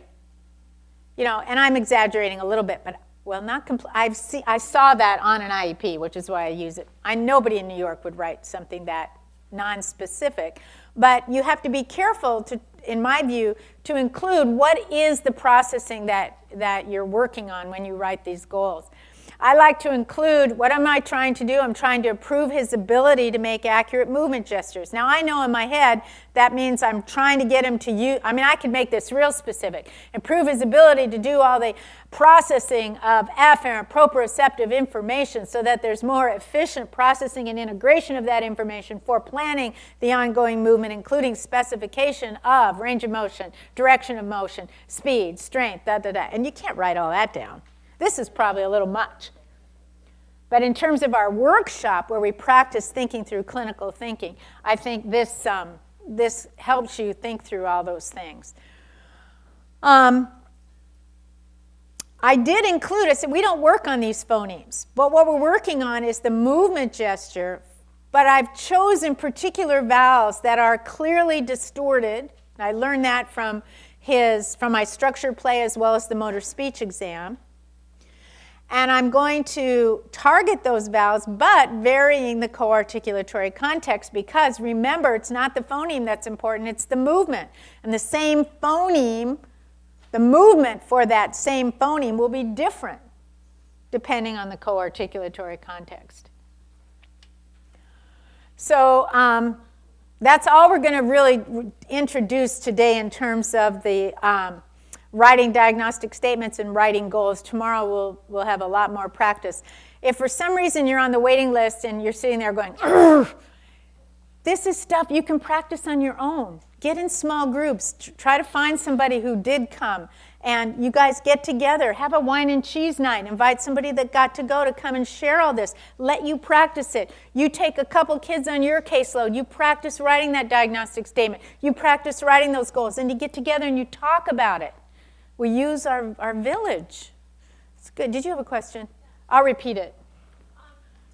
When you talk about the case study, the words that the child would say, ma, me, consistently, I would have targeted, and I want to ask. Good. This is great. Am I almost dumbing down in essence? Like one of my targets would have been mama, mom. Mm-hmm. Success initially, and I want them to feel good. And I notice in your targets, you went straight for, you bypassed that. I bypassed that. You're right. And I did that because I knew he was going to get that in a nanosecond. And in fact, I even showed him earlier that he could already do that. Okay. So we skipped it and went to something that he couldn't do because I knew in my motor speech exam that he was so close that I could get it in the first couple days. It would not have been wrong at all to do what you said. Mm-hmm. And you have to, and that's what I mean about clinical thinking, and thank you for that example. That was perfect clinical thinking. You gave me the rationale. And I don't hear that very often in audiences, so I'm so grateful. What she said was, I would have gone with, he's got this ma. I would have gone with mama. Now the other rationale why that would have been a great choice. Reduplicated. Well, it's a reduplicated syllable. You can start working on prosody from day one. Now, I'm going to show you later how we do that anyway, even with monosyllables. But that would have been another rationale for that choice. Or mom, to bring in the CVC. Either of those would have been absolutely fine. And she had really good rationale for them. That's what I mean. There's no right, perfect initial stimulus set. You go with the results of the motor speech exam. How much cueing did they need? And then what do they need to say? What's going to give them the most social communication satisfaction right away so that they're motivated? And just to clarify, you put in the B. I forgot what your goals were, because taking the C. He had the P, but you purposely picked the B because of the voicing? No, but good question. I did it for the social aspect. This was a child that was very social, and he could sign hi and bye, but he was, and in his home community, everybody was used to that, and it was fine. But anytime he went out to a store, I mean, this child was very social for having no ability to speak, and he wanted to talk. And what do? You walk up to kids, hi, or one of the first things you teach kids, or bye-bye, bye-bye. It's so socially, there's a word, strong, salient, important. Another word I use a lot, is no. Because what is that? It's a 2-year-old. I have a 2-year-old granddaughter. That's such an important developmental stage where they start developing their own autonomy. And I wanted him to have that. I didn't want him to have to do this. I mean, so those were chosen primarily for their social strength. And I wanted that I, because hi and bye, I wanted it in 2 co-articulatory contexts. That's why I did the B. But I wouldn't have had to include that. There's no law that says I needed to do that. So I could have chosen something totally different. But I tend to use words that are very socially usable a lot and quickly, words that give them verbal power, or words that are very important in their environment. So, especially at first, just to keep them motivated. Yeah. Thank you. For the goal that I wrote, I use CV words mostly. I see you have CVC words included as well. I didn't initially. I know mom and home are, very important words to know, but for the movement aspect of it, isn't it more difficult to be including CVC words? It's not that much harder with the technique I'm going to show you. Okay. Sure, it's more complex, but the reason they're included there is, remember how I had that slide up on variability of practice and how important that is in strengthening the motor planning? And we do that in two ways. One, by bringing some variability in your stimulus set rather than all CVs. So you want to have, you want to focus on at least 2 or 3 different syllable shapes within a set in order to get that variability of practice. And then you also practice by changing up the prosody. Excellent. One more, and then I need to go on. One of the green flags that I saw with your child, your example, was the fact that this child could sign. And I have a child who looked like this child at 5, who had that little speech, but whose gross a global apraxia was so severe that she could only do the grossest signs, which sometimes facilitated speech. When she actually signed, I want, she could say it. Otherwise, forget it, wasn't there.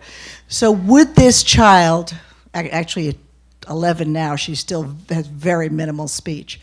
Would this child be an appropriate target with that little speech, even though she was motivated to imitate and motivated to try? And I used prompt, I used everything with her. I stood on my head and did pinwheels, but it just wasn't forthcoming.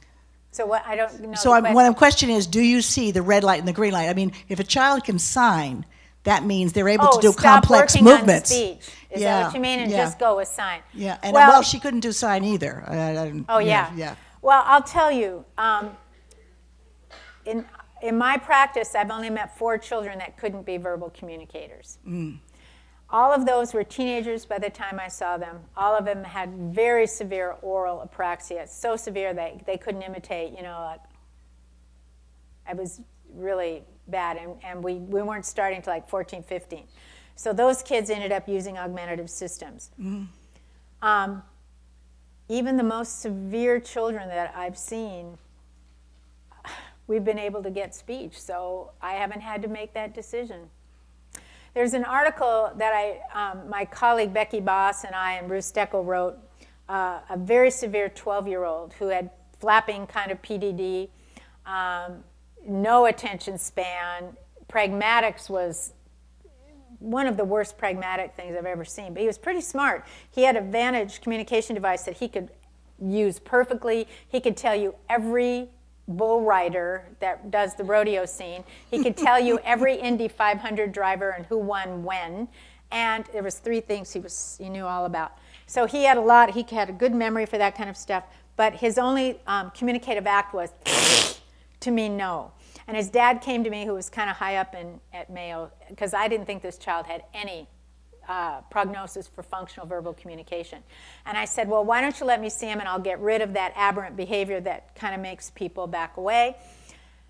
But I don't think we can do anything for speech. So he came in, we did the motor speech exam. It was very difficult. It's hard to keep his attention. But he was motivated. He did try for short periods of time. So we got rid of that within a week. That was no problem. We couldn't get the no, but we got a closer thing. But it was after a couple weeks, I thought, well, let's see if we can get just a couple social words. So we saw him for an intensive for 6 weeks. We saw him twice a day. So it's a dosage thing. That child now has enough, well, he's not a child anymore. He was like 12 or 13 when we saw him. And this is at least 7 years ago, so he's probably 20 now. And he works in a sheltered workshop, and he's going to live in a group home. But in his environment, with his family and his coworkers, he does not have to use his Vantage. Now, if you listen to him, you'd understand about 40 to 60%, depending on context, of what he said. I was wrong. I was totally wrong. And so we wrote it up. So I think we sometimes give up too soon. And I'm going to show you some techniques this afternoon that have gotten us some success where nothing else worked that we came to. So, well, sure, why not? Yeah, you bet. Don't we get so committed to some of these kids? Oh, I have to tell you, there's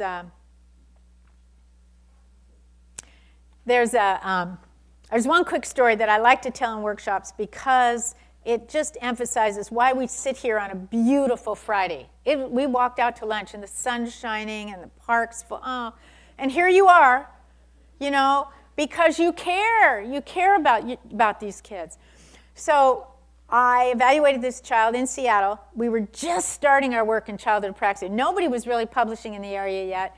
And I didn't know what I was doing, but I was really interested in these kids, and I was starting to develop some of these techniques for both assessment and treatment, kind of coming from my adult work. But long story short, I was doing dynamic assessment. And this child, although she had no speech at 5-something, and everybody was pretty sure she was going to just be an augmentative user, the dynamic assessment showed me that, wow, she really made some changes when I did some of this cueing, especially the slower and simultaneous movement. So I told her mom, I think we should work on speech. And I think we should work with high dosage. And I don't think she's going to have to use her augmentative aid to say her wedding vows. And that was, she was 5. So 15 years later, I'm at the Mayo Clinic, and I get a wedding invitation. And I bought a ticket, and I flew to Seattle, and I heard Chrissy say her wedding vows. We get to do that. Isn't that, every time I talk, I say this. We get to do that. It's worth the work. It's worth the fact that it's hard. We get to do that. I think we're really very, very lucky. We were talking at lunch with the department chair at NYU and with Dr. Grigos about how fortunate we feel to have a profession for which we are passionate. It's not just a job. And when you work with these kids, how can you not be? It's so lucky. We're really very, very lucky. So speech sound disorders treatment is really what we're talking about, because there's this whole range of treatment strategies for kids who exhibit speech sound disorders, but a number of these, not all of them, are designed specifically for kids that have motor speech impairment, particularly CAS. So this is what we're going to be talking about today, are those treatment strategies appropriate for this group. So what am I going to talk about in terms of what's involved in treatment? Well, first, we have to explain the disorder to parents, and I believe that's a necessary first step because we need to establish an ongoing relationship. The parents really need to understand what is going on with their child. They need to understand your diagnostic statement in a real way, and they need to talk with you about what you might be asking them to do over time, and that'll vary from family to family. So we're going to talk a bit about that. We're going to talk about the fact that we have to make these clinical decisions both when we plan therapy and online while we're implementing therapy, and that these decisions are what make the difference in terms of our being efficacious and efficient in our treatment. Now, having said that, and when we get to the implementing therapy, I will be talking about three different therapy techniques also. Have you got the idea, though, that I'm not, that learning the method itself isn't really the important part of understanding treatment? That's pretty easy. It's just a collection of very specifically stated and described cueing techniques. That's what a method is. Treatment is making all these decisions about how many stimuli, what are the stimuli, how are you going to organize practice, when and how, and what type of feedback will you use. All right, educating parents is imperative. I feel so strongly about this probably because of my experience at Mayo, where I would get lots of phone calls from parents from all over the U.S. who are just in a panic about this diagnosis that they don't understand, because the speech pathologist might have said, well, I think your child has apraxia of speech, but didn't go beyond that to really explain what that meant. And this example is one, parents who came to Mayo for evaluation. So I evaluated this young boy. He had a very severe speech sound disorder. He had been given the diagnosis of CAS in his home community, and it turned out that that was the appropriate diagnosis. This child had a severe CAS. So of course, the parents were very anxious about what that meant. They believed it was a medical problem and even asked me if he would need surgery. They also asked, does he need some kind of medication? Well, they were so distraught that first it was hard for them to even listen to my explanation. So after I confirmed the diagnosis, I just listened. And they were able to share a lot of their concerns and questions. And when they were able to sort of vent for a while, then I was able to really start a discussion about the nature of the problem, and more importantly, that we knew what to do about it, and that we were going to help this child. So what did we discuss? Well, first, I reiterated to them, like I said to you this morning, that childhood apraxia is just a label for a speech disorder. It's not a medical diagnosis. It's a collection of speech characteristics that seem to indicate that they have problems with specifying movement parameters, and that their characteristics are different from other kids that have speech sound disorders. And so we use this different label. That's it. I explained the difference between a medical diagnosis and a speech diagnosis. And then I talked about the nature of childhood apraxia of speech, being careful to emphasize that there are specific techniques that have been studied and have been shown to be effective in helping these kids develop speech. Most importantly, I did explain, I'm very lucky because I'm old now, and one of the good parts about being old is that you can say you've had a lot of years of experience. And so I will tell them, I've specialized in severe motor speech disorders for over 40 years, so I've seen a lot of stuff. And I tell them that in all that time, very few children never became verbal communicators. In fact, almost all of the children with CAS do become verbal communicators. Now, children that have severe dysarthria due to CP, of course, are not probably going to be perfect speakers. But for kids that have CAS, even very severe children have gone on to be talkers. I then went over my initial goals, explaining my rationale for each one. I explained my choice of approach, method, initial stimuli, why I made those decisions, and I talked with them about what they can do and that I'd be guiding them along. Now, here's the problem. If you work in an outpatient clinic, a private practice, or a hospital-based outpatient clinic, you have the opportunity to have the parent there. Now, on occasion, working with wealthy people, sometimes it was the nanny that always brought the patient, and then the nanny would be the person that I would use to do the implementation at home. I really always called, though, and had the parents come in at least once a month. I just thought that was so important. And usually people can make that happen. Those of you that work in the public schools, however, don't have that luxury. And what you're going to have to do is kind of go out of your way to meet these families before or after school. They're not going to be there every time like the therapists who work in clinics in private practice. So that's a whole nother area that we're planning to make a video about, like how do you deal with what we know is best for severe speech disorders in a public school system where the service delivery model maybe isn't conducive to that. And as I said, I met this woman from ASHA who is a public school person, and she's going to do it with me so that we have some more clout, I guess, to let clinicians feel more empowered to make some of these decisions in the public school setting. So we'll see how that goes. All right. So what decisions do you typically make as you work on an initial treatment plan? Just write down a couple and think about it for just a minute. So you've finished your evaluation, Tommy's going to come in on Tuesday, and it's going to be your first session with him.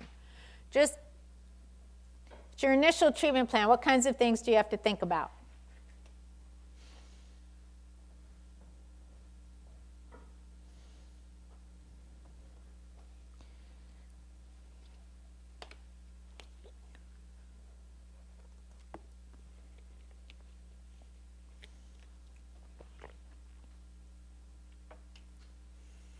All right, well, let's go through a number of these. First of all, you have to decide, are you going to use a motor approach or a linguistic approach? So if the child has CAS, what's the answer? Motor approach.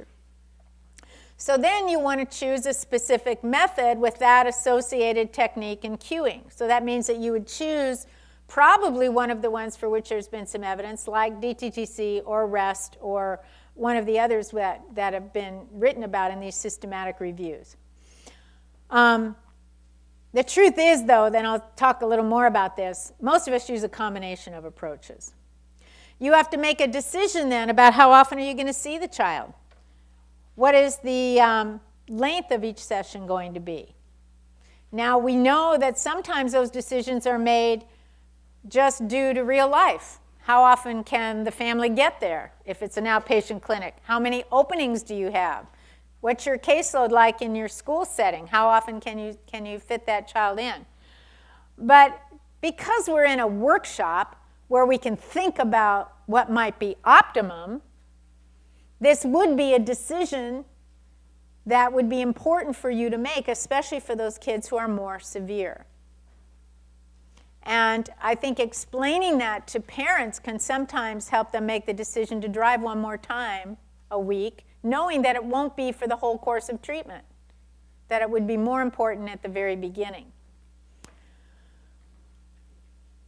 You have to make decisions about what are you going to work on initially. And we'll talk a little bit more about that today and a lot more about that tomorrow. But when I say initial stimuli, I mean how many? We've already talked about that a little bit. What will be the phonetic content and the phonetic complexity? You have to decide, how will I organize the practice within the session? Am I going to use a block approach, modified block, random?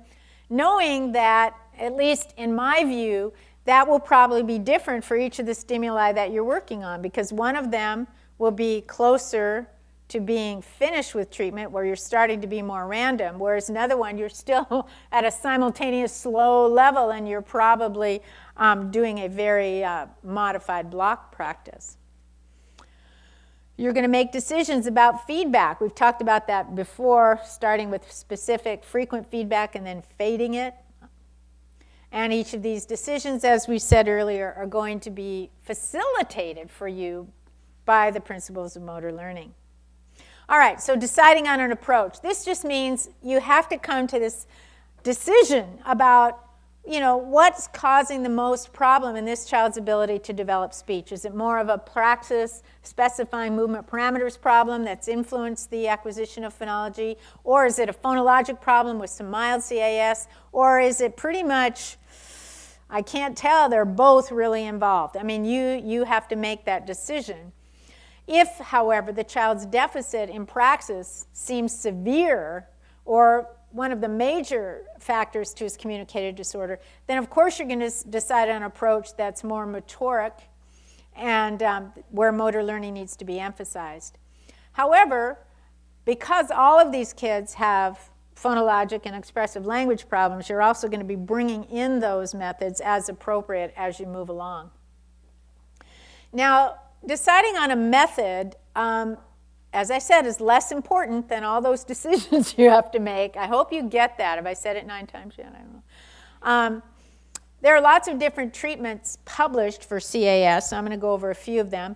Not all are best for all children. DTTC is the one I'm going to talk to you about that worked well for this benefactor's daughter, but it's not for all kids. It's specifically designed for the very severe kids, the younger kids, and the kids who don't benefit, you have to cue a lot to get some movement. Now, it's been used with like recalcitrant R's and L's and those kind of things to good degree. And it's been actually studied in a couple of contexts related to motor learning with kids that really didn't have praxis problems or they were mild praxis problems. So it has been used with other more mild disorders, but it was designed, and I think is best utilized for those severe kids.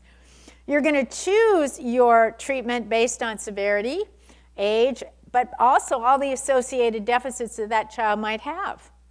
You know, are they also on the spectrum, or do they also have attentional deficits? Do they also have severe language impairment? What is their cognitive skill? Keep in mind that your choice of method is going to change over time as the child's list of characteristics changes, often the label changes, and certainly what you do over time in treatment will change. And finally, as I said before, you're likely going to use a combination of treatments. So we already said that shorter, more frequent sessions will be more effective and efficient for kids with CAS.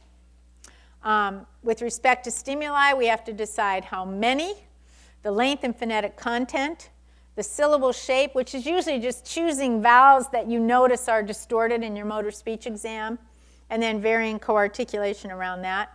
We have to decide, are we going to use real versus nonsense words? There are really smart people that advocate the use of nonsense words. Anita Vandermeer, how do you say her last name? I can never say it right. She's from South Africa. She's done a lot of work in modeling apraxic speech in adults and kids and has written a lot in that area. And she's really smart, and I really like her. But she uses nonsense words. And I choose to use real words. So we each have a good rationale. So you just have to read what other people think and their rationale and think about your own rationale and make your choice.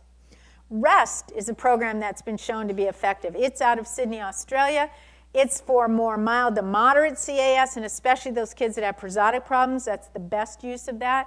And they use nonsense words like debigger, dibigger, digabur, where they're varying up the prosody. And their primary goal is to work on maintaining accuracy while you work on varying the prosody, making the prosody better, and getting speed and all of that sort of thing better. I'm probably misrepresenting.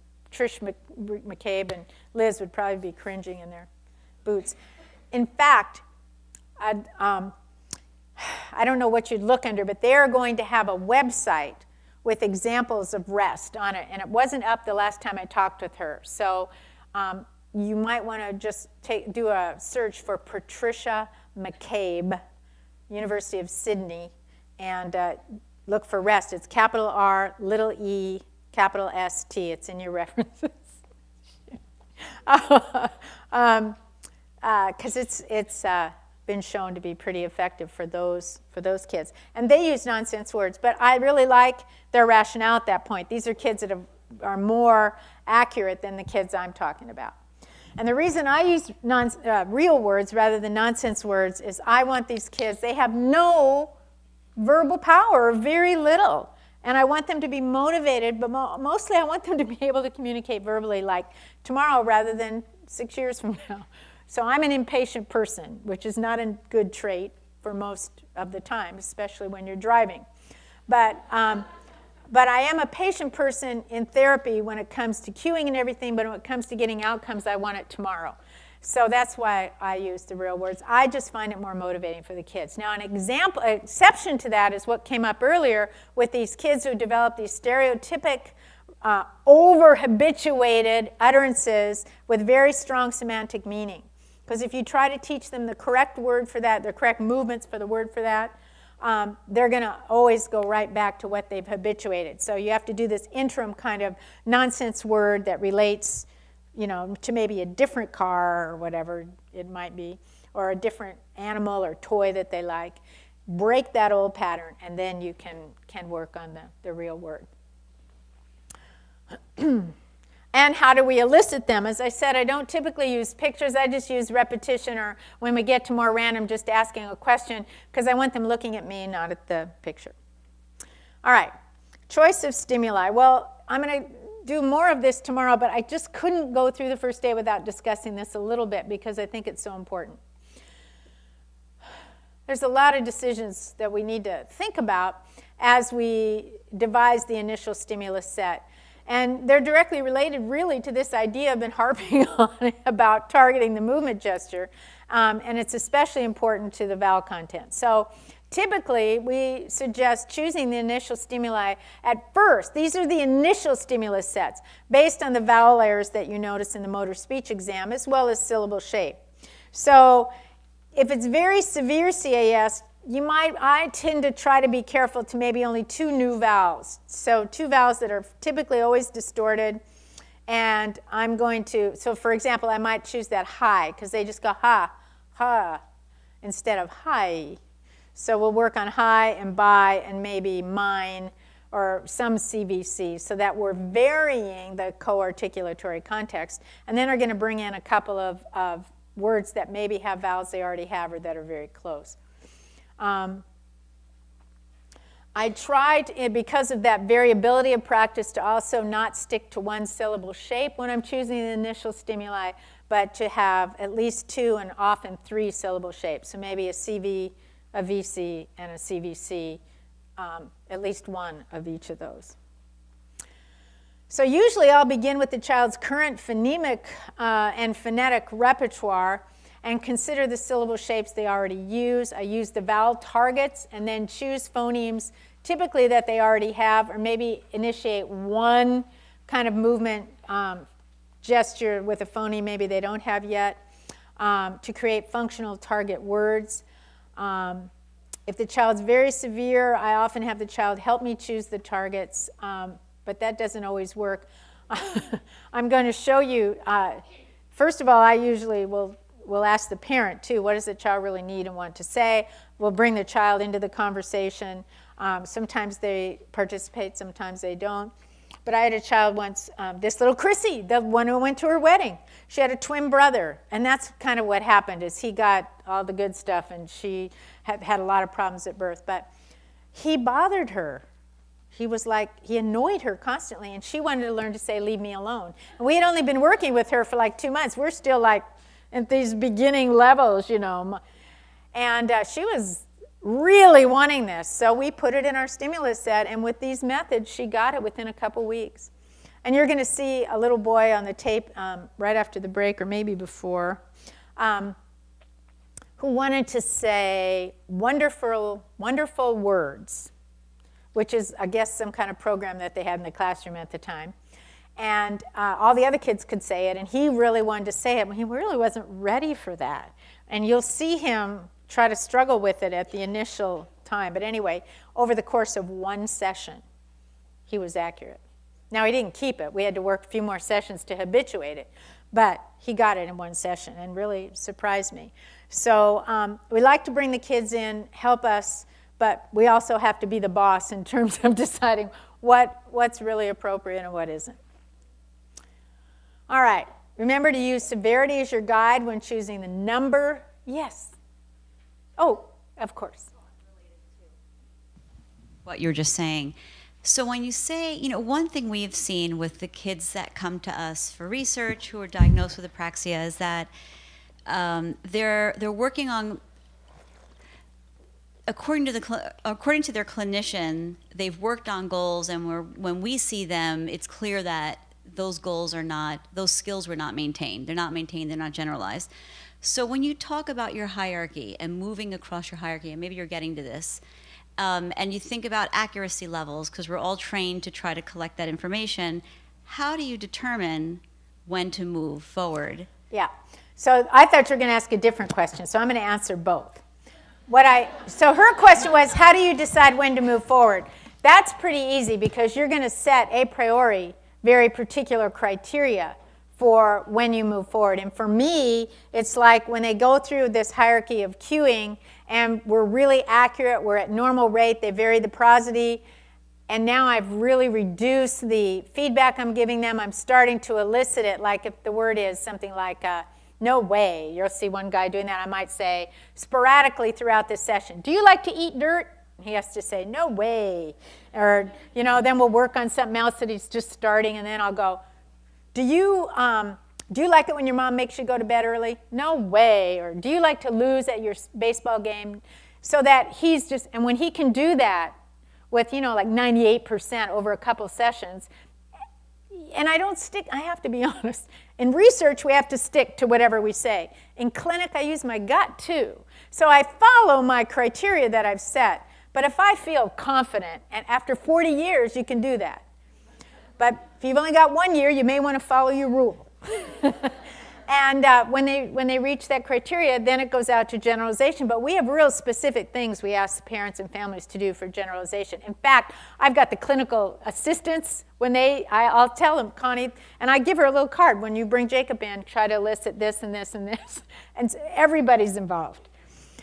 We had wonderful clinical assistants at Mayo that would bring in the patients. Oh, I miss that place so much. They're just terrific. So that was the question you asked. What I thought she was going to say is, when do you, so you've been very careful at thinking through all this, when do you give up on a stimulus? When do you say, whoops, I made a mistake, it's too hard? Well, if you've put thought into this, it's probably not too hard. And probably you just need to use a technique to make it easier. And there are lots of ways to do that I'm going to talk about. But that was the question I thought that you maybe were going to ask. We doing okay?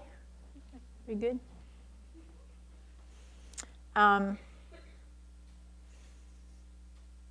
Now, the other thing, the way we do it with these more severe kids with this modified block approach, so you're working on, say, 5, 6, 7 different words, maybe even 8 or 9 if they're toward the end of this. Remember, you're not doing this forever. Most of the kids we see are done with this kind of stimulus choice and this very specific kind of shaping movement within the first few months. And then they're done. And then we go to a more phonologic approach. Typically, we can do that by then. So at least that's been our clinical experience. But again, that's if you see the child very frequently. If you're seeing the child once a week, it's going to take a long, long time. And you won't see the carryover like you were talking about. But so you have these 5, 6, 7, 8, whatever utterances. One is going to be at this level of, where you just are randomly eliciting it spontaneously. Say it goes out of treatment, and now you're down to 4 if you had started with 5. So what you're going to do is bring in the next one. So when I start off, I usually create about 10 appropriate starting stimuli. And if they're very, very severe, like nonverbal kids, I'll start with 5. 1 reaches criteria, usually within the first 2 weeks. It takes a couple weeks for the first one. And then you bring in a new one. By the 4th week, every time it seemed this way, by the 4th week, they're starting to get fast at this, at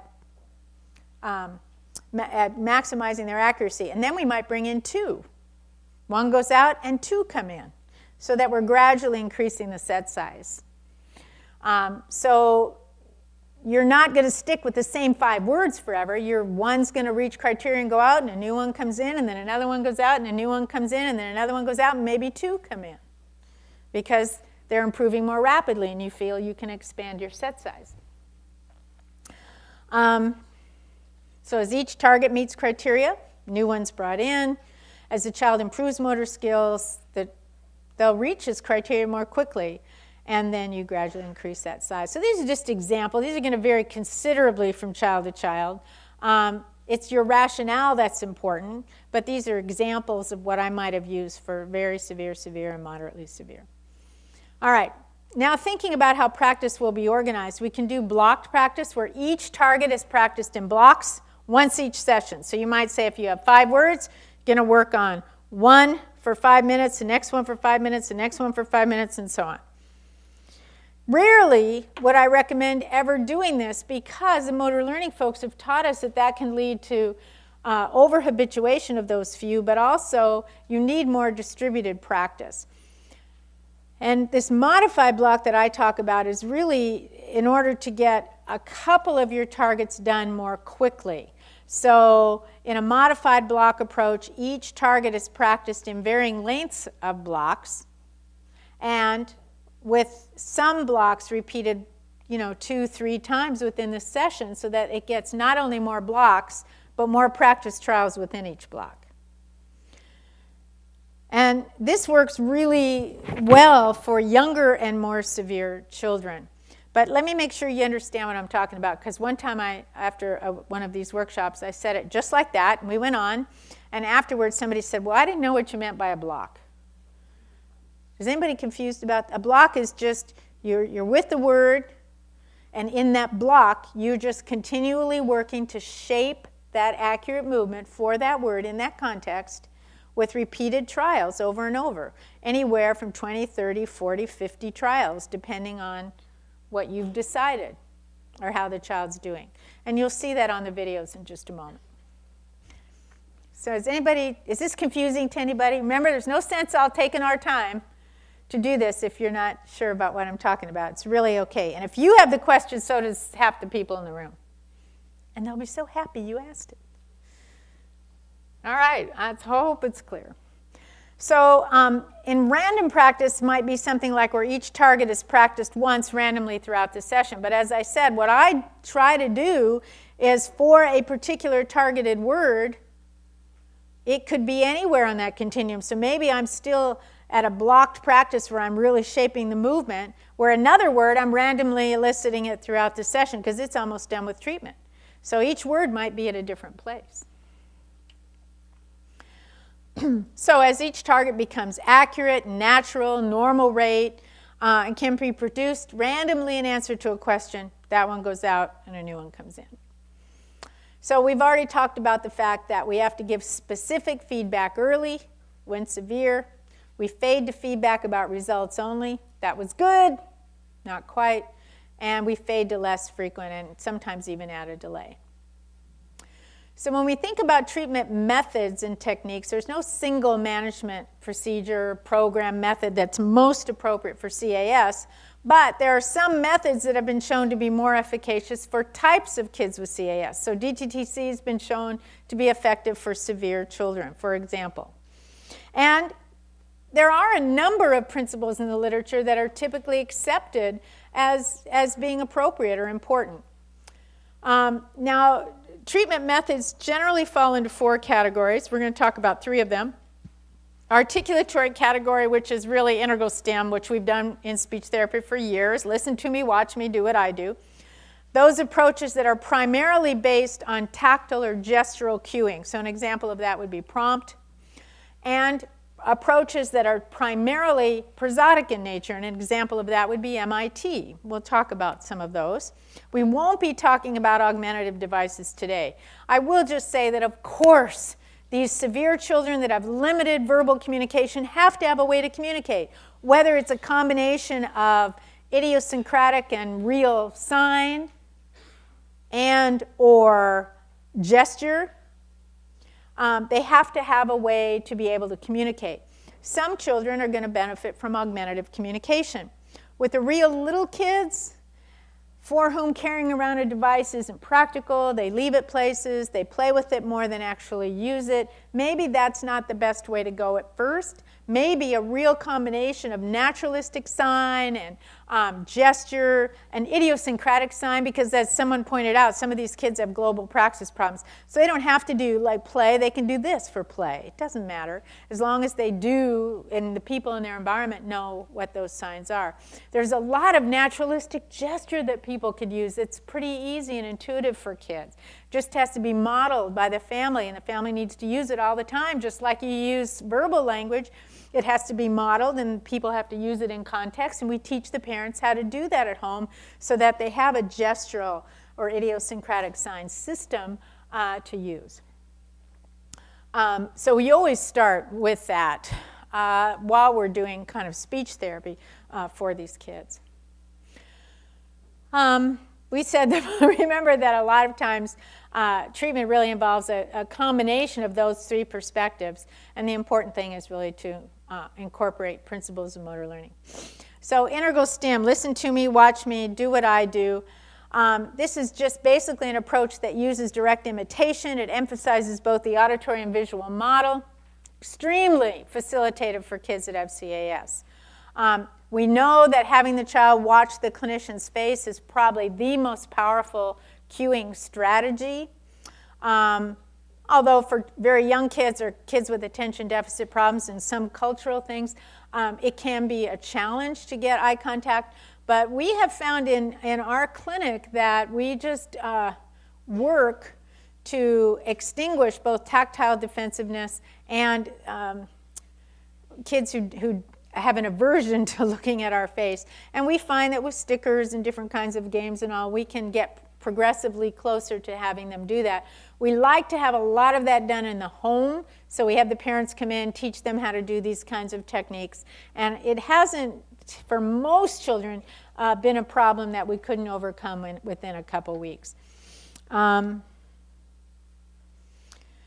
As I said, sometimes we start at the home, having the nanny and or the parents or whoever work to establish this good visual attention and imitation skills that we talked about earlier. I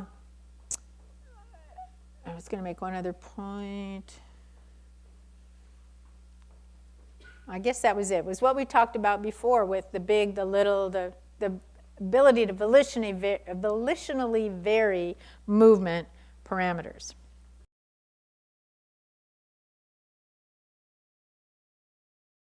All right, so one example of an articulatory or integral stim approach is this dynamic temporal and tactile cueing. This name was made up by myself and my husband on a long ride back from the University of Northern Iowa. They had invited me down there when I was first at the Mayo Clinic, and I was just beginning to write and think about this method. I'd been thinking about it forever, but I was starting to write about it in books and chapters. And so I said, it needs a name, because the first thing we published, we just call it a form of integral stim. Well, it didn't have a name, and you kind of need a name. So this is a terrible name. But I wanted to it's hard to say, it's hard to remember, but I wanted it to say what it is, and it's dynamic. And the primary cueing method for this technique is temporal and tactile. So you do tactile cueing, but it's mostly this temporal relationship between the stimulus and response, in that if the child's having a hard time with the accurate movement gesture, we have found that slowing it down and saying it simultaneously with the child often brings success. So when they can't repeat, we do it simultaneously and slower. If they still have trouble, we use tactile cues, gestural cues. But with the slower rate and the simultaneous production, if they're watching us, it's almost always, the child's almost always able to get it within the session. And then we fade that, and I'll show you how all that works. So there are some prerequisites for the use of DTTC. Particularly, the child has to be able to direct their attention to my face at least for a few minutes. I'm going to show you a child for whom we had to use a video as a reinforcer because nothing else worked. Nothing. He didn't care if I banged against the wall. He didn't want to throw a ball. He didn't like the stickers. He didn't like anything. But he loved this particular video. And I worried a bit about little OCD tendencies and is it good to play into this? And I called, see, I was so lucky at Mayo. I had psychologists like almost on call who we all work closely together. And he said, don't worry about it. We can get rid of that later. So he got like 5 seconds of the video, and then I turned it away from him, and I said, just have to try this one time. Watch me and try. All you have to do is try. And he'd do the one time, and I'd bring the video back for another, this time maybe 4 seconds. Then he had to do 2 and so on. By the end of a couple weeks, I was up to blocks of 10, 20 responses before he got 5 seconds of his video. So, you can create even, it's pretty easy to build even with the children that are pretty adverse to doing this because they haven't had much success before. The biggest facilitator, though, is when they see that first success. And when you do it simultaneously with them and they feel it for the first time, it's like, then they're sort of watching you more. It's pretty cool to see that happen. So they have to be able to at least attempt direct imitation. So this is not good for children on the spectrum who don't have joint attention. You wouldn't do this. This is not good for kids who are very cognitively impaired and really can't consciously think about what's happening, utilize the feedback in a way that helps draw their attention to the field of movement. Then we might want to do something different. The best candidates are those that have severe speech deficits due to CAS, who can focus their face to the clinician's face, attempt direct imitation, and of course, as in every single speech disorder that we work with, the best candidates are going to have good parent support and participation. And we know that that doesn't always happen. Parents are very busy. Some parents are working 2 jobs. Some parents don't really understand why all this is important. They'll get it eventually, is their attitude, and because that's what they've seen before. And I try to respect that because these people are, this is their life and their children. But it makes our job a lot harder, doesn't it? So they probably aren't the best candidates. I have used DTTC with these kids, but the progress, of course, is going to be much slower. It's not appropriate, as I said, if the child doesn't have joint attention, doesn't yet initiate attempts at communication, perhaps even pointing, or if the cognitive level is too low to volitionally vary parameters of movement. So it's just an articulatory approach based on integral stim. It emphasizes the shaping of movement gestures and the continued practice of those gestures in the context of speech.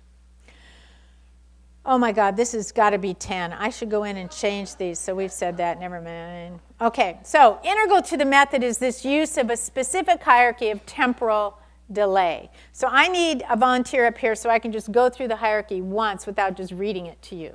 So if nobody else wants to do it, I'll have Maria come up, because why not? Anybody want to come up? How about one of the doctoral students? You did. Actually, I know that, were you all here in the room when she thanked you all and everybody clapped? They were not here. They were not here? I didn't think so. You guys, these are the students that did all that hard work. All right, we're going to stand over here. So I'm just going to show the hierarchy. And for those of you that are in the corners, I'm trying not to, we'll turn around after a while. So basically the hierarchy is this. I say it, they say it. If they can't do it right, if they aren't inaccurate in their movement gesture, then we are going to go to a simultaneous slower production. And we're going to stay there until they're accurate. And each time that I'm eliciting the utterance, if they need more cueing, do you mind if I touch you? I haven't used my stuff lately. We might add a tactile cue or a gestural cue, and then we're going to fade that as soon as we can, staying in simultaneous. With continued repetitions, I'm going to be moving slowly toward more natural rate. When she's at natural rate, there's no awkwardness, there's no groping. I'm going to start varying up the prosody. Now, I'm not telling her to do that, but I find the kids do.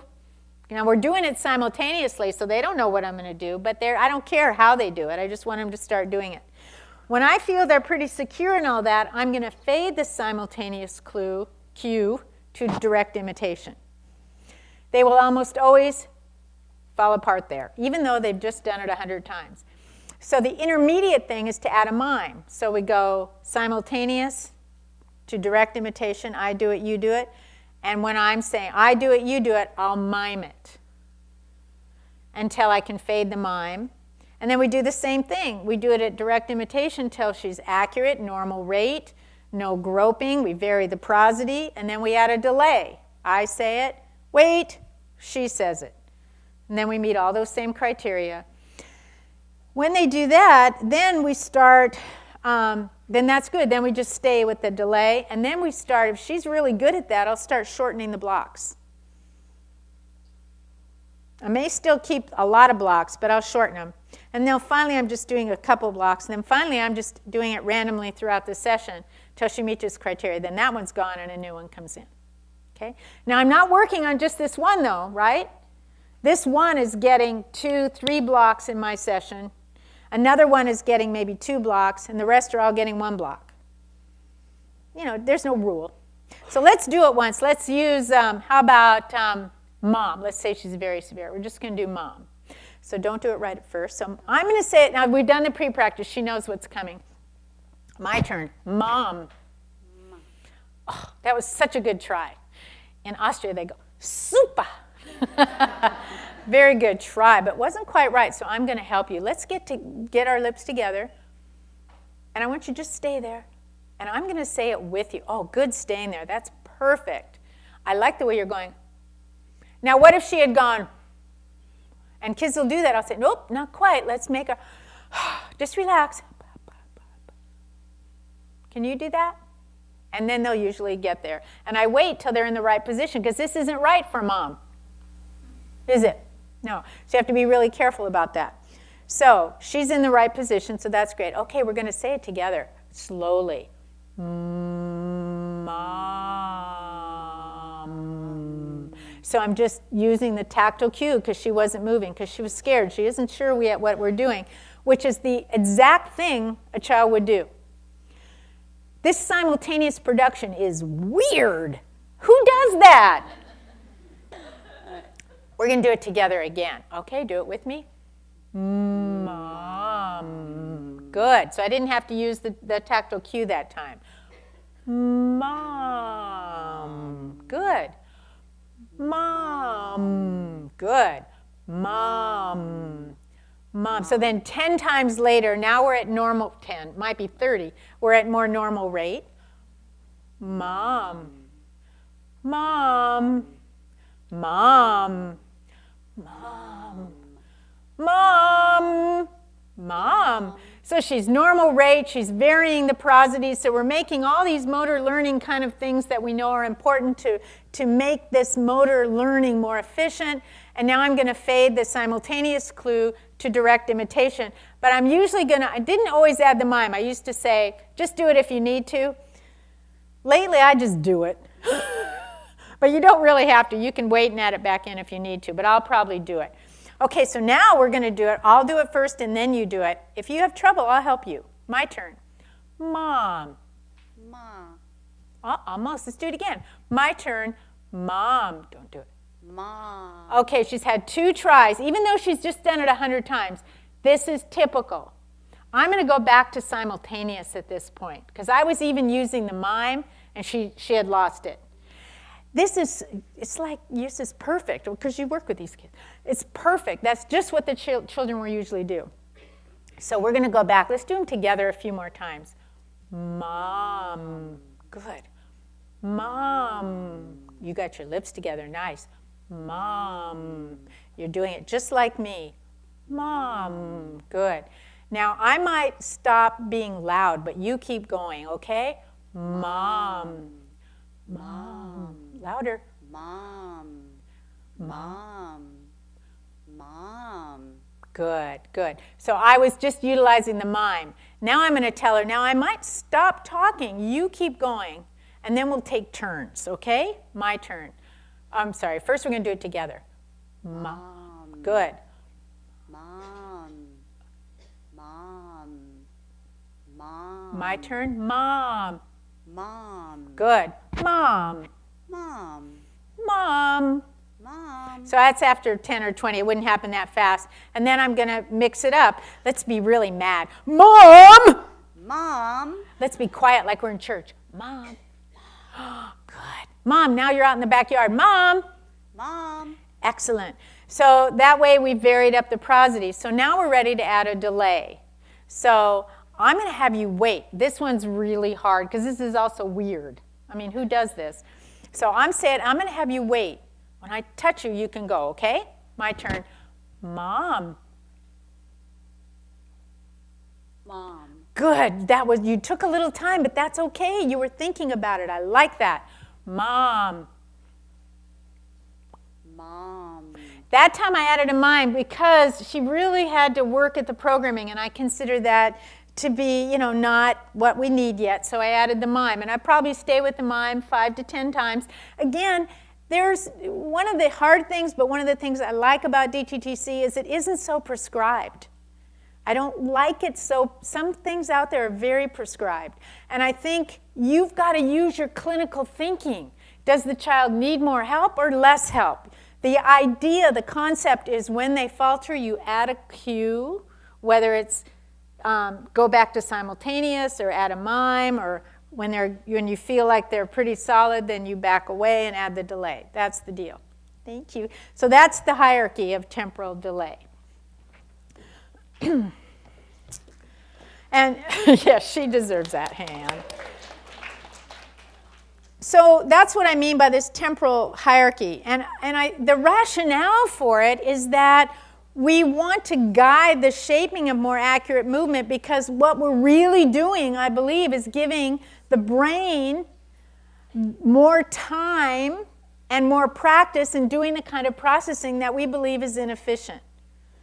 And what we can measure is the accuracy of the movement gesture for carefully selected targets.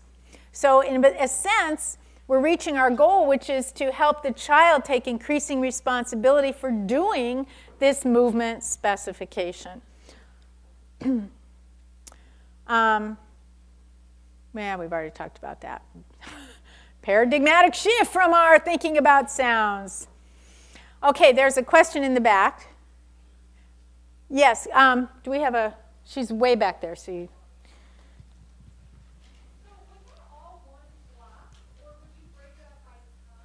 Yeah.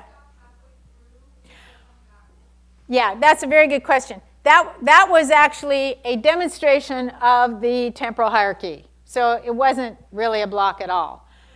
But a block might be about that long. And we don't do it by time. I do it by feel. I want to get the child to a place where he's pretty successful and stop there and say, whew, great, we're going to go to the next word. No, they will not probably get through the whole hierarchy. But in order to get them through the whole hierarchy, it would mean the whole session probably, and we don't want that much mass practice. But don't worry, because they're going to get there probably by Tuesday. I mean, within a short period of time. Yeah. In regards to that demonstration, when you were at the beginning phase with her doing the simultaneous, you were changing your prosody a bit in the midst of the simultaneous. Mm-hmm. Is that to kind of almost prep her or show her an example before you're doing it with her, where you do it as a model and then she changes it? Because when you're doing it simultaneously, how would she know what the prosody is? She doesn't know, but I don't care about that at this point. I just want her to vary it. I want to bring in variability of practice, because she's going to intuitively start changing up her prosody, and it won't match mine because she's not a mind reader, mm-hmm. But it doesn't matter. Her motor planning, her specification of movement, that is, the motor units that go down to cause muscles to contract, mm-hmm. The respiratory and laryngeal muscles are going to change. That motor plan has to change, so you're building flexibility into the motor planning system by bringing that variability in. It doesn't matter that she matches it at the simultaneous point, but we bring in that variability at every level. However, when she goes to imitate, then I do like her to do the same one, because we want to work on building this correct prosodic kind of thing. So excellent question. Thank you. Yeah. Do I use a mirror during the therapy? Almost never. In my hands, I find that it just takes the child's attention away from my face. They're doing this. Little Chrissy that went to her wedding, she was darling. She still is. She's darling. And so she liked to look at herself. And it took time. Other kids, they're playing with it. They're writing, and doing that. It just... And I chop, I want to keep with it, so I don't.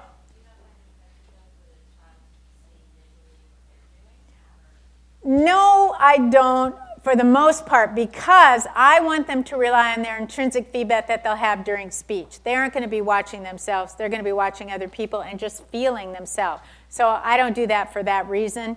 However, there are some kids that develop kind of weird little things that are maladaptive compensations that may be kind of inappropriate. Like I had one child that was always, and it wasn't something she had to do, it wasn't a tick, and I brought the mirror out then to say, okay, stop that, let's see that, make that go away, so she could see what she was doing. So I always have a mirror, and I bring it out occasionally for that kind of purpose, but I don't use it in the method. Yeah, good question. This is such a great group. Really, really good questions. Yes?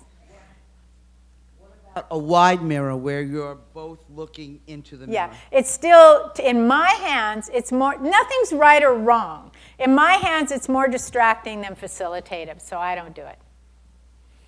But somebody else may have better mirror hands than me. Yeah.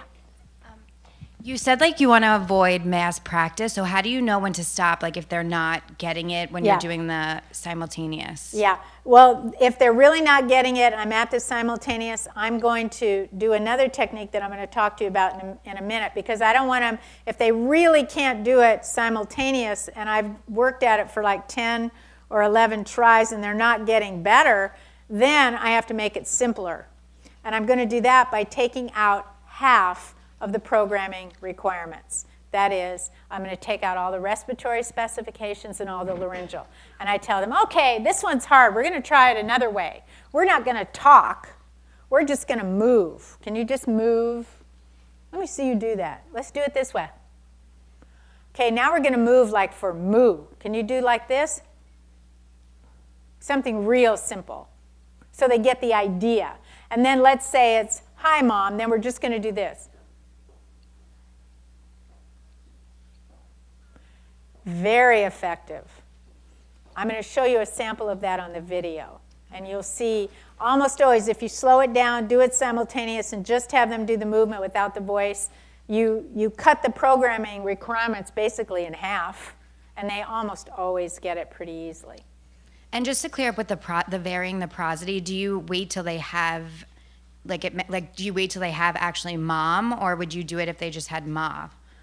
It Would you depends on my vary it? target. If the target is mom, I wait till they've got mom. To do that, okay. And if I've chosen mom, I don't accept approximations. Now, in life, I'm going to encourage the parents to do all the approximations they can. When I'm just walking down the hall, we're going to approximate. It's great. We're going to do lots of that. But for my carefully selected targets that are chosen to improve motor planning, whatever I choose to target, we're going to get right. And then you wouldn't vary the prosody until they got it right. Until it's accurate, Okay. right. Thank you. Accurate and at normal rate. Okay. Then we start varying the prosody. Excellent. These are the best questions I've gotten in a very long time. This is a terrific group. Did y'all go to NYU? Okay, so when I designed DTTC, there are a number of rationale were considered, especially that the goal has to be on the movement and that we had to practice a lot, that it's helpful to provide maximum cues and then fade them.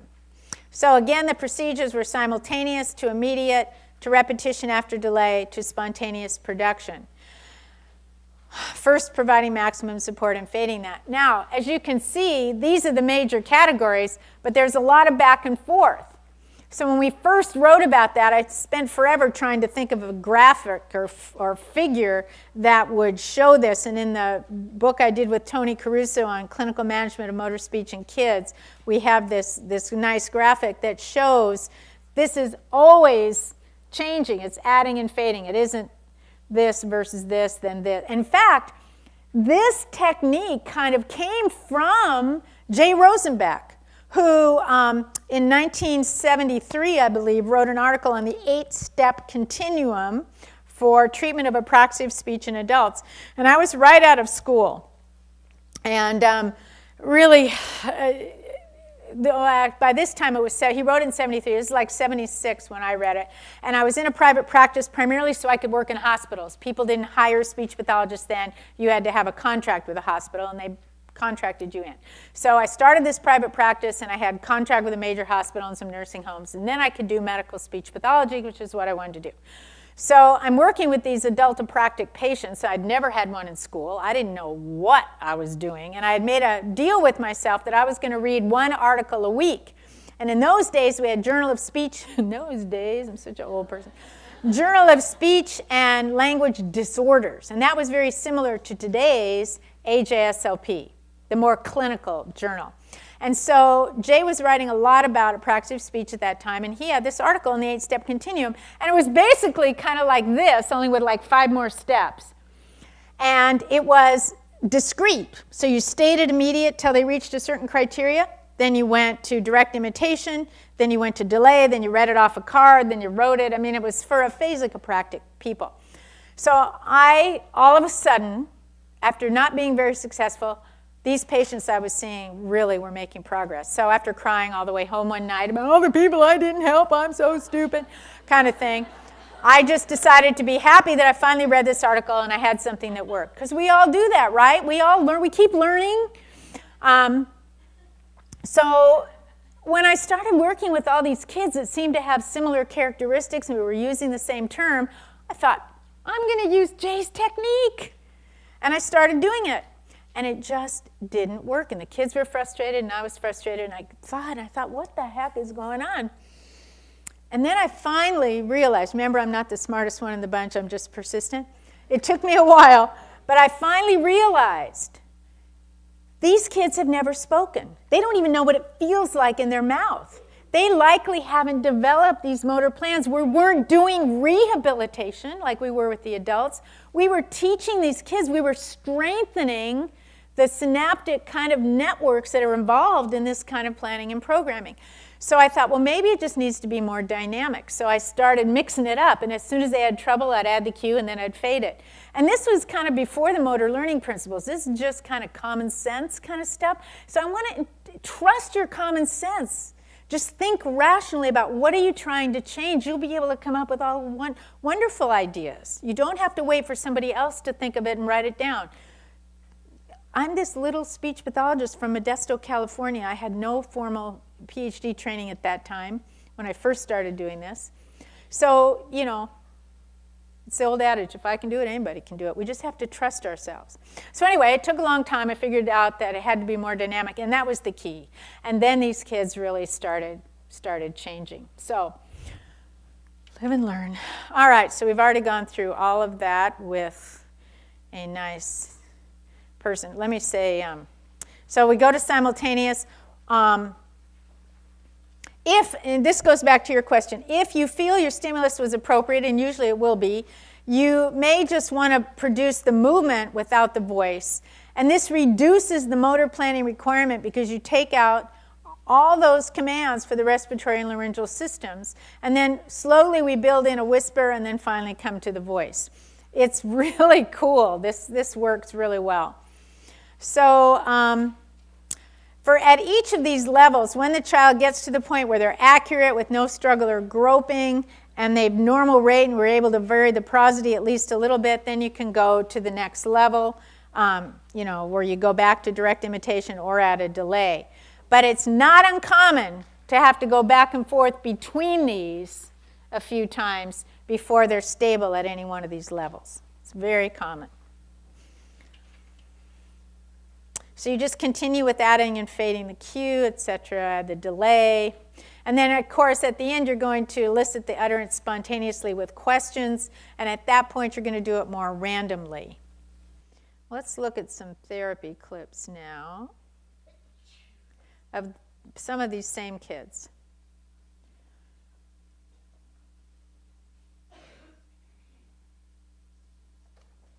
We'll show some examples of therapy with children who have childhood apraxia of speech. This clip shows an early treatment session in which I'm looking for appropriate items for him to practice. At this point, I'm paying attention to how much cueing he needs rather than carrying out the therapy strategies for improving his speech. So even though this is under therapy examples, this isn't DTTC yet. I'm a little confused. His motor speech exam was very limited. And I was using the DEMS at that time, my early versions of the DEMS. So I didn't have, he couldn't complete enough subtests for me to really use the DEMS to make up my initial stimuli. And this was also a number of years ago, and I wasn't as facile in this as I believe I am today. So I'm thinking more about this initial stimuli, knowing that these choices are important, and I'm just doing, it's really like a form of stimulability testing or probe testing to kind of see what do I want to do in this initial set. At this point, I reward him for any tries, letting him know it's okay to make mistakes. I also reward him for certain movements, such as the lip rounding for the W, even though he still distorts the vowel. Try. No way. No, A. Good job. Can you tell me when? When? Try when. It's okay if you can't do it right. I just want to see you try. Good trying. I'm going to do it with you. When. Good one. My turn. That's not uncommon. When he tries on his own, he can't figure out what to do with his muscles. All he had to do was look at me, and he's got it. Don't underestimate the power of them watching your face. It's huge. And I think we're just so used to using games and pictures that it's hard to even imagine not doing that.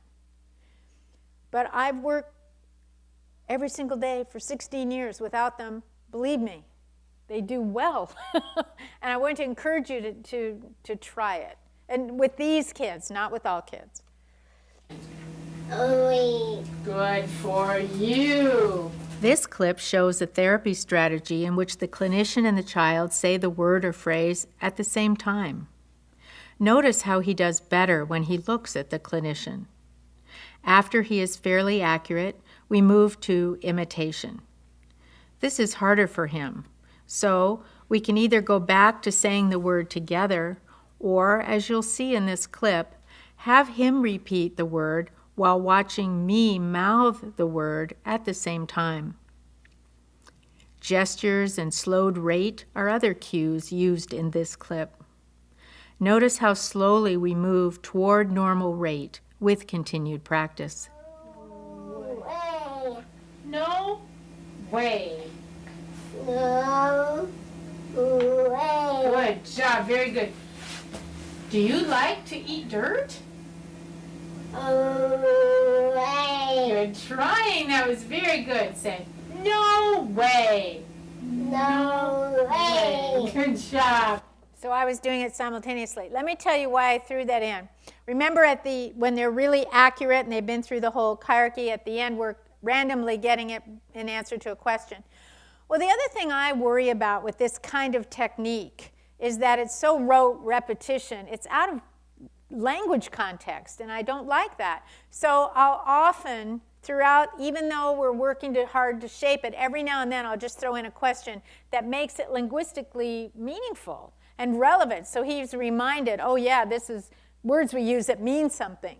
So I try to bring that in fairly frequently, just to make it a more real, look at him, a more real context. Do you like it when people pick on you? No way. In this next clip, we see the same child a couple of days later, where we are working to vary the rate and rhythm so that speech becomes more natural and more automatic. In this clip, we also see a therapy strategy of adding a delay before he imitates so that he is less reliant on cues. Note the large number of responses that are obtained. This is an essential key to motor learning. way. No way.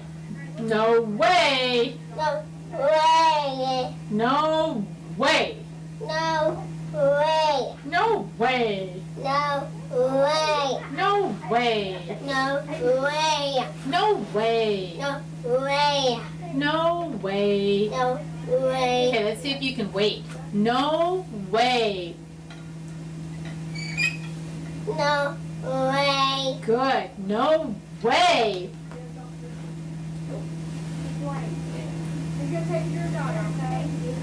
No way. Good. I was mouthing it. That helped you, huh? No way. No way. Yeah. Can we put your hand down, buddy, so I can see what you're doing with that mouth? Thank you. No way. No way. Good job. No way. No way. Now, 2 or 3 things to keep in mind. Again, there's a lot in this technique, the problem with treatment efficacy studies with DTTC is that it's less specified than you need. So when you do treatment efficacy studies, you have to do this thing called fidelity, which means that you do exactly the way it's written to do. So I really struggle with this because we need treatment efficacy research. At the same time, I believe it's very important that a clinician be able to do clinical thinking in Adam Fay cues as necessary, and sometimes there's gray areas. So at one point, I added the mime and didn't go all the way back to simultaneous. The way he was responding there, it would have been just as appropriate to go all the way to simultaneous, because he really was kind of not as where he should be for the delay condition. But I decided to stay with it, and it didn't hurt anything that he stayed with it. And I was a little afraid that if I went back, knowing his personality, he would take that as a failure, and we just couldn't deal with that on that day. You know, these kids came for 6 weeks, stayed in Ronald McDonald House. It was very difficult for them and the families, and some days they really wanted to, it was often in the summer, they wanted to be outside, not in therapy. So you're going to make these decisions. We're dealing with a whole child here. So I struggle with that. It's one of the things I'd love to talk to anybody who's going to embark on treatment research about, where we have to reach a compromise between treatment fidelity and also making decisions that are quite appropriate. Also, during treatment, you don't have time to write down, okay, we've done so many trials here, and we've done, 2 milliseconds for the, or 2 seconds for the delay for the feedback condition. I mean, you can't do that in most therapy and make it efficacious for the child. So in that case, you would have maybe made a different decision about how far back to go, and that's okay, because it's up to your clinical thinking and decision making in that sense. Real round for O. No, No way. Good one. My turn. No way. No. Let's do it again. No way. No way. Good job. I didn't help you at all. The other thing he's doing here is when we got to the delayed condition, even though he was varying prosody beautifully, now he's kind of no way. He's back to kind of equal stress, a little slower, and he's devoid of all prosodic change from time to time. And that's because he has to focus so much more in the delayed condition on accuracy. And that's okay. So we build with continued rep more toward normal rate, and then I'll start having him really work to vary the prosody at that level. Number one, tell me, I'm home. I? This time we're saying I'm, because we're going to say I am home. I'm home. Make those lips round. At this point, you will see him start to go on automatic pilot, where he's just repeating, but not really thinking about what he's doing. At this point, the rocking was a good sign for me, for this particular, and they'll all have their own tell, where you can say to yourself, whoop, it's not going through cortex. That means learning isn't happening. And his tell was, when he starts doing this, he's just all lip service, man, because he's a very compliant child, as you can tell. So I have to bring him back. We need him to slow down and bring back his focused attention. Okay. Let's go. We're going to start with very good. In this clip, the child... Sometimes I'll even have him get up, shake it off, take a big breath. We do cleansing breaths. Sometimes we do a yoga pose, whatever, and then we're right back to it. This is hard work. And you just have to kind of bring their attention back to what they're doing, make sure it's going through cortex. Sort of like we ought to do in these workshops, because by the time we're at 5 to 4, especially the end of the second day, but even the end of the first day, I feel like we should all get up and do some pose or stretch or something so that we bring back our focused attention. Now, this is one of the most motivated, compliant one of the most compliant children I've ever worked with. But he had days where it was just too much. And this particular day, we were starting, and we had reached criteria on an item. It went out. We brought in a new one, and it was hard. And he hadn't mastered it at all yet, and he knew that. And he loves to please, and he's freaking out about it in his own little way. So let's see what happens. Has to attempt a phrase that is newer and harder for him. I need to bring back his attention to my face so he can benefit from the visual cues.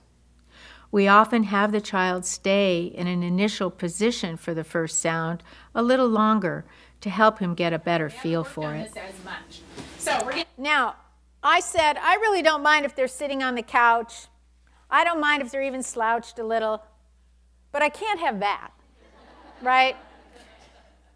Not only that, I knew that he wasn't really paying attention. He was just trying to avoid in his own very compliant way. So what do? We just got to bring him back. Here, stand up. Put your hands like this, next to me. Eyes up here. Get your lips ready. We're going to go. Just leave him there. Good job. Stay there. So I don't require the whole phrase at first. Now, he knows what we're going to work on, but I got to get him with me. Anything novel will work. Just having them put their hands on your, that's weird. So all of a sudden, well, maybe this will be different. Maybe this will even be fun. I wonder what's going to happen. Anything novel will work. But then I just have him stay in that initial position because he can do that, and I want to give him that success. The real rationale for that, of course, that we've talked about is because I'm not sure how much of the problem is integrating that afferent proprioceptive information, I'm going to give the brain more time to do it. So that's why we stay in these initial positions. But also in this case, it just provides an easier context for him to get started with something he's a little afraid of.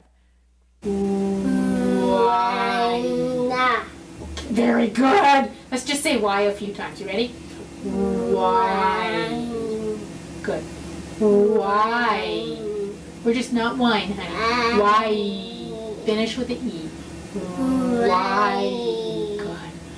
Why? It's really interesting because you say I, really good, but why is a lot harder, huh? Why? Good. We're just going to say why. I'm going to show you one thing. I want you to open your mouth a little bit. Good. Don't smile. Just go, why? Then smile. Good. Why? Good. Let's do it again. I was doing that because he was almost grimacing. Why? He was overemphasizing that movement because he's trying so hard. You want to kind of extinguish that as soon as you can so they don't develop these kind of maladaptive things. The phrase was really, why not?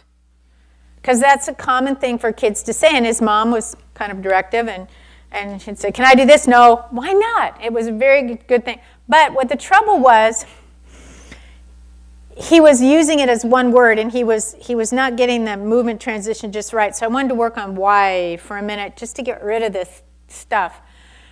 And he really couldn't do it without the whole word, which is another thing that we need to think about that I always keep learning the hard way, is that they will habituate what you teach them unless you build in this flexibility.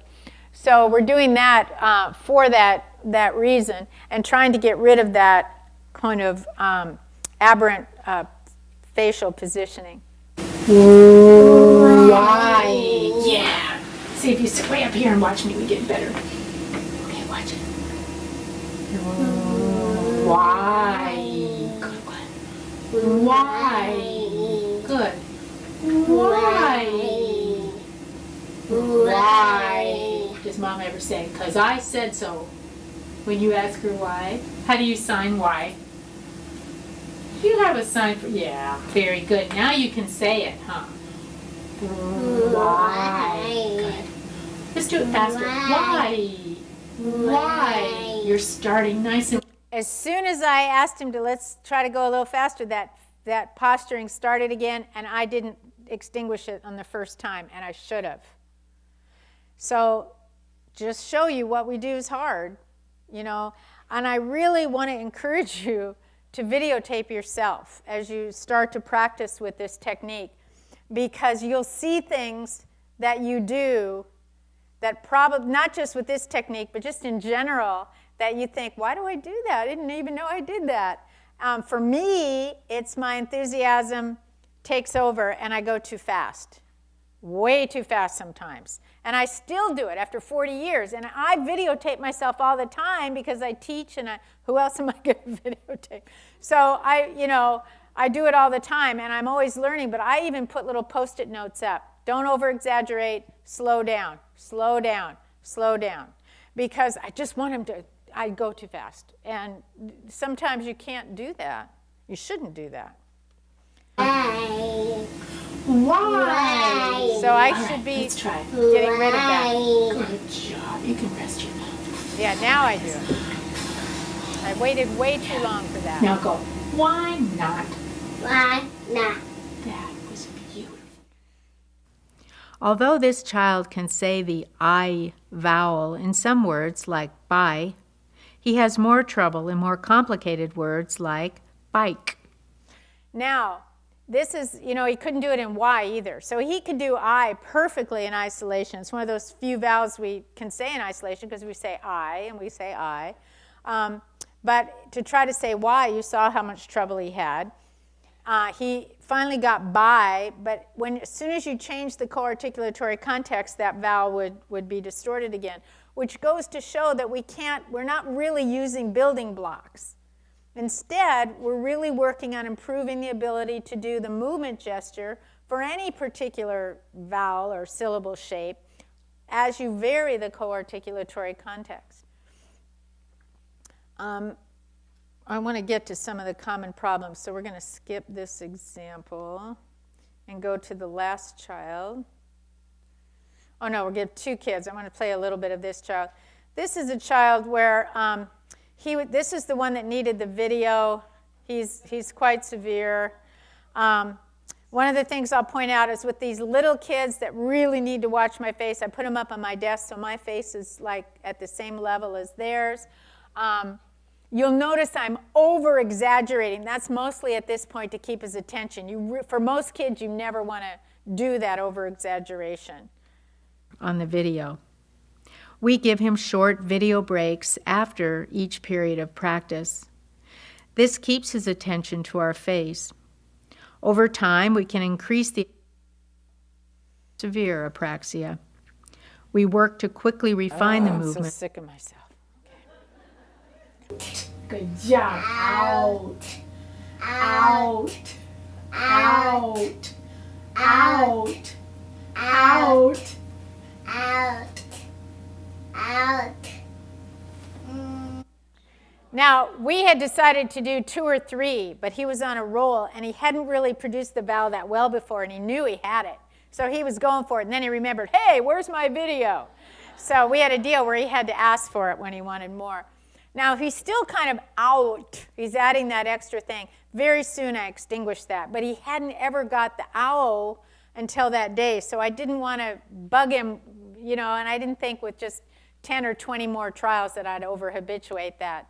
So those are the kind of decisions that you make online. Do you extinguish it now? Do you give him some feel of success for 5 to 10 reps and then start extinguishing it? You just make those decisions. You look right here at Edythe. Look at Edythe so we can do it 3 times. Home. Good job. You made your lips round. Home. Good job. Mommy is it. We'll watch more in just a minute. Let's do 3 more. No. 2 more? Okay. How about 2 and 2? Okay? Okay. Home. Good job. That's my favorite clip. Good one. Home. Good job. Home. Good. Lips round. Home. Let's go a little slower. This sample show. Okay, in that last part, I should have slowed him down. I let him do negative practice 3 times. Don't do that. As soon as he's too and not getting nice, smooth, round movement, add more cues. So I should have slowed it way down. We were already doing simultaneous, but he's going too fast and he's not accurate. And I wasn't thinking or something. I don't know what I was doing, but I didn't slow it down like I should have. So it goes to show you can make this stuff up and write it down in textbooks. It's still hard to do. So videotape yourself. This is the last one I'll show. Child trying a word that seems too difficult at this point in therapy, but I reluctantly included it because he really wanted to say it. He was accurate within 1 session and proved me wrong. We look at You. Yeah, right here, buddy. Yes. Oh, good hugs. Okay. Watch Edythe's mouth. We're going to do it together. We're going to say wonderful. Wonderful. Good job. Let's do it slower. Can we go real slow? Because it helps. Look at Edie, please. 1. Am I doing that? No. What am I doing? I want to do something different. So we went and tried slower, simultaneous tactile cues, about 8, 9, 10 trials, and we weren't getting anywhere. So here's where we decide, did I make a mistake in letting him try something that I thought was too hard? Well, maybe, but I haven't made it as simple as I can yet, so let me try that first. So I'm just going to take out the motor planning specifications for the respiratory and laryngeal muscles. Let's take the voice away, and we're just going to make some movements. Let's get the stickers like that. Yeah, just like we did before. We just make movements, no talking. Let's just do this.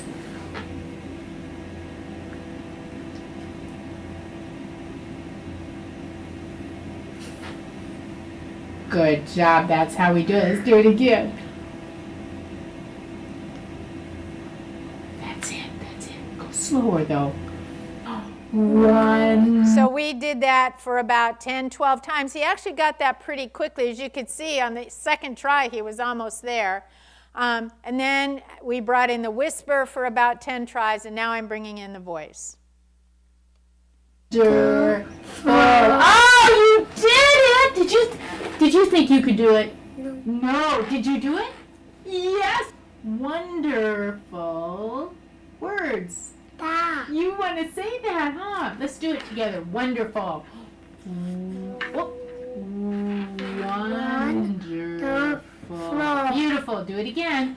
Wonderful. Oh, you stayed with me. We're saying wonderful. My turn. Wonderful.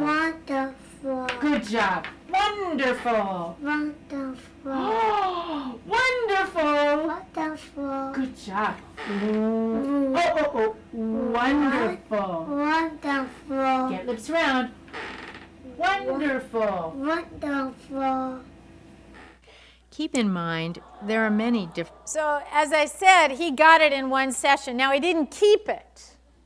He was so happy, though. He wanted to say that so bad. But we worked on it for the next couple days, and then we brought in some generalization things, and he was able to use that easily by the time he went home. All right.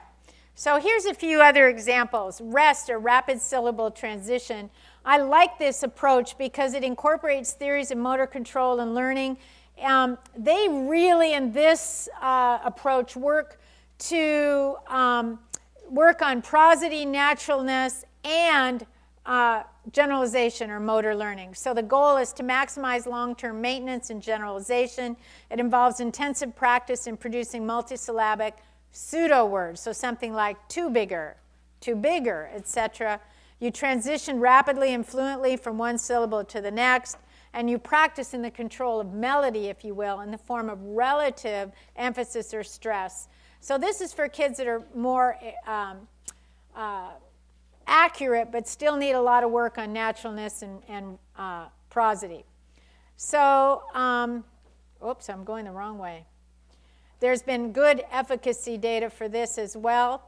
The prosodic methods include MIT, which is really proposed for adults with Broca's aphasia and apraxia of speech early on, but it's been adapted. I've given you the references for that, but basically it's intoning like, I want more, where you use that. It can be really helpful as a prosodic approach. Again, I wouldn't use it with very severe kids that aren't yet accurate. Contrastive stress drills, which we do for lots of purposes, but facilitates variability of practice, but also you can work on phrasal stress like Bob hit the ball. Who hit the ball? Bob hit the ball. Did Bob kick the ball? No, Bob hit the ball, etc. The tactile gestural approach is the one that's best known as prompt. It's appropriate because it does implement a motor approach to treatment. The cues in this method, remember a method is just a collection of cueing techniques, are very specific placement of the fingers to cue place and manner of articulatory positions, and they're provided sequentially to guide sequential movements. feedback is primarily tactile and kinesthetic. The touch cue method and sign target phoneme therapy are a lot older techniques, and people keep saying, why do you mention those? Because when you look at these articles, they're short, easy to read articles, they really take a systematic motor approach that utilizes both tactile, integral stim, and many of them some tactile cues that I find are quite consistent with all the principles that we've talked about today.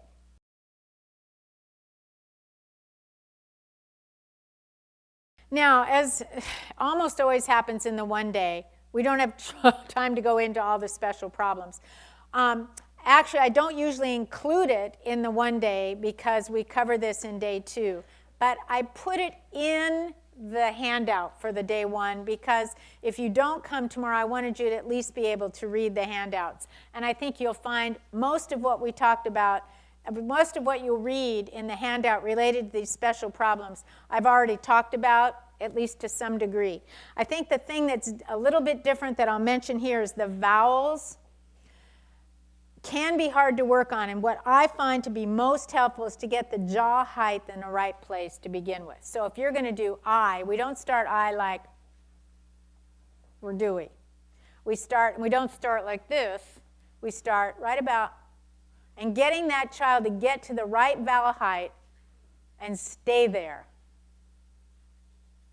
And then I, and moving to the smile, using, tactile, I, gestural cues, and doing it very slowly and simultaneously at first can work very well. If you can get the initial jaw height right, then what you do with repeated trials is they're listening and you're having them feel the difference, and eventually at one point they're going to get the tongue tension just right, and you go, there, do it again. And they'll do it often. They'll be able to repeat that. If not, you just keep at it till it happens kind of coincidentally or luckily, and then you give them that feedback that that's what you want. Sometimes if they aren't varying tongue tension at all, because I, E requires tighter. What you do for an E, it's more tense vowel, right? So you might want to do something like give them this idea of tenseness. So we're going to be a mouse. Tell me E, E, E, E, E, like the mouse. And they'll do an E because they're just tensing up because they want to be this mouse like you. So sometimes you can get about it, go about it the back door like that. But you have to think about, what am I trying to change? Oh, yeah, we need to recruit more lingual motor units for E than for or I, right? So you can do that in whatever way makes sense to the child. But for the vowels, I think starting with the right vowel height and lip shape is most important because that relates to the length. If it's rounded, you're changing the length of the vocal tract, right? And we know that vowel accuracy depends on the length and the shape of the vocal tract. So those would be the most important things I would say about vowels. I've already talked about the prosody. And voicing, I don't worry. The whole key to voicing is understanding that the voicing errors are usually in that gray area of categorical perception, which are like milliseconds, and you can't cue that at all. So I don't work at it. I don't work on it at all. And 9 times out of 10, as their motor planning gets better, they go away. I don't ever have to work on it. Occasionally I do, and then after they're getting really accurate and they still have some voicing errors, we do minimal pair work and auditory discrim, all that work you'd typically do. And that's all outlined in the handout. So I think I covered all the important things of those special problems in those short comments. All right, any questions before we go? There was one right here. Do we have the mic? I was wondering if you ever do anything to prime the proprioceptive system, like using vibrotactile stimulation or something like that. Yeah. She asked, this is such a good question. Do I anything to prime the proprioceptive information? I don't typically do that, like stim or something like that. If I used like vibration, you think, what are you trying to stimulate? You're stimulating spindles probably. And because that's the proprioceptive receptor in muscle, and there really aren't spindles in the face, so I just don't see a good reason for doing that. Where there are spindles, other places, I probably wouldn't do that. But we don't have data to show whether or not that works or not, so I can't say it doesn't work. I don't know. I don't tend to do it because I can't think of a good reason to do it. That makes sense neurophysiologically, but that doesn't mean it wouldn't. I mean, I don't know. So that's a great question. Anything else? No? Oh, there's one over here.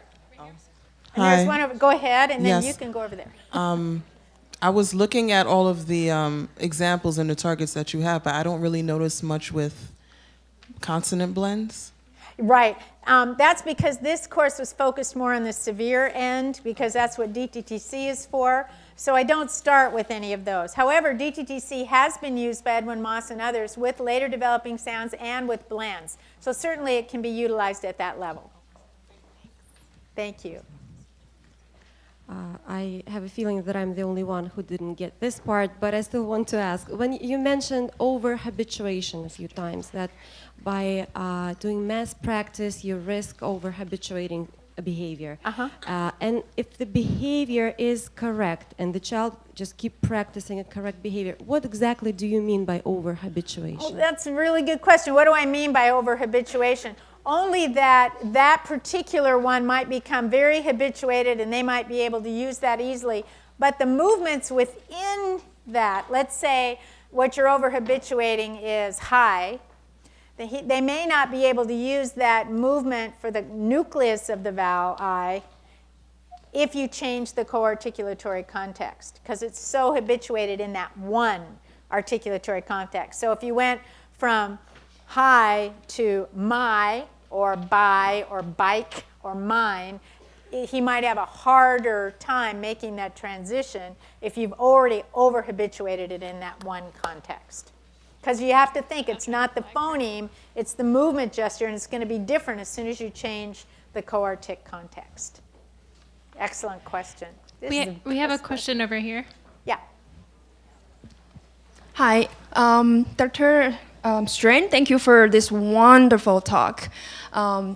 So we have a question about when do you start to see generalization? And before you answer that, this is what I'm thinking. So I think that once you get the movement right, like you get the children to be able to make all the accurate movement for the phonemes or the sound that you are working on, and they get these like motor learning in head, and once you see that happen, is that the point that you start to see to see generalization? It's a little different than that. First of all, you fell right back into what we all do, which is the sound I am working on.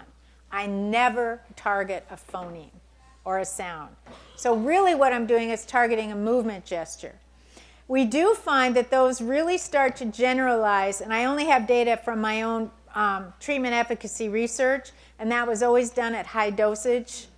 So we know that about the 4th week, so that would be 10 times a week, 10, 20, 30. So between about 30 sessions, we really start to see generalization happening more quickly. But it's not generalization of a particular phoneme or process or anything like that. It's generalization of a movement gesture in one context to another. So like the nucleus of I might be easily done in some of the things that we've worked on, and then all of a sudden I hear it in a context we didn't work on. So they're able to plan and program the movement gesture for that vowel nucleus, but in a different co-articulatory context. So that kind of tells me, wow, we're really improving their motor planning ability. But it takes it takes high dosage for that to happen that quickly.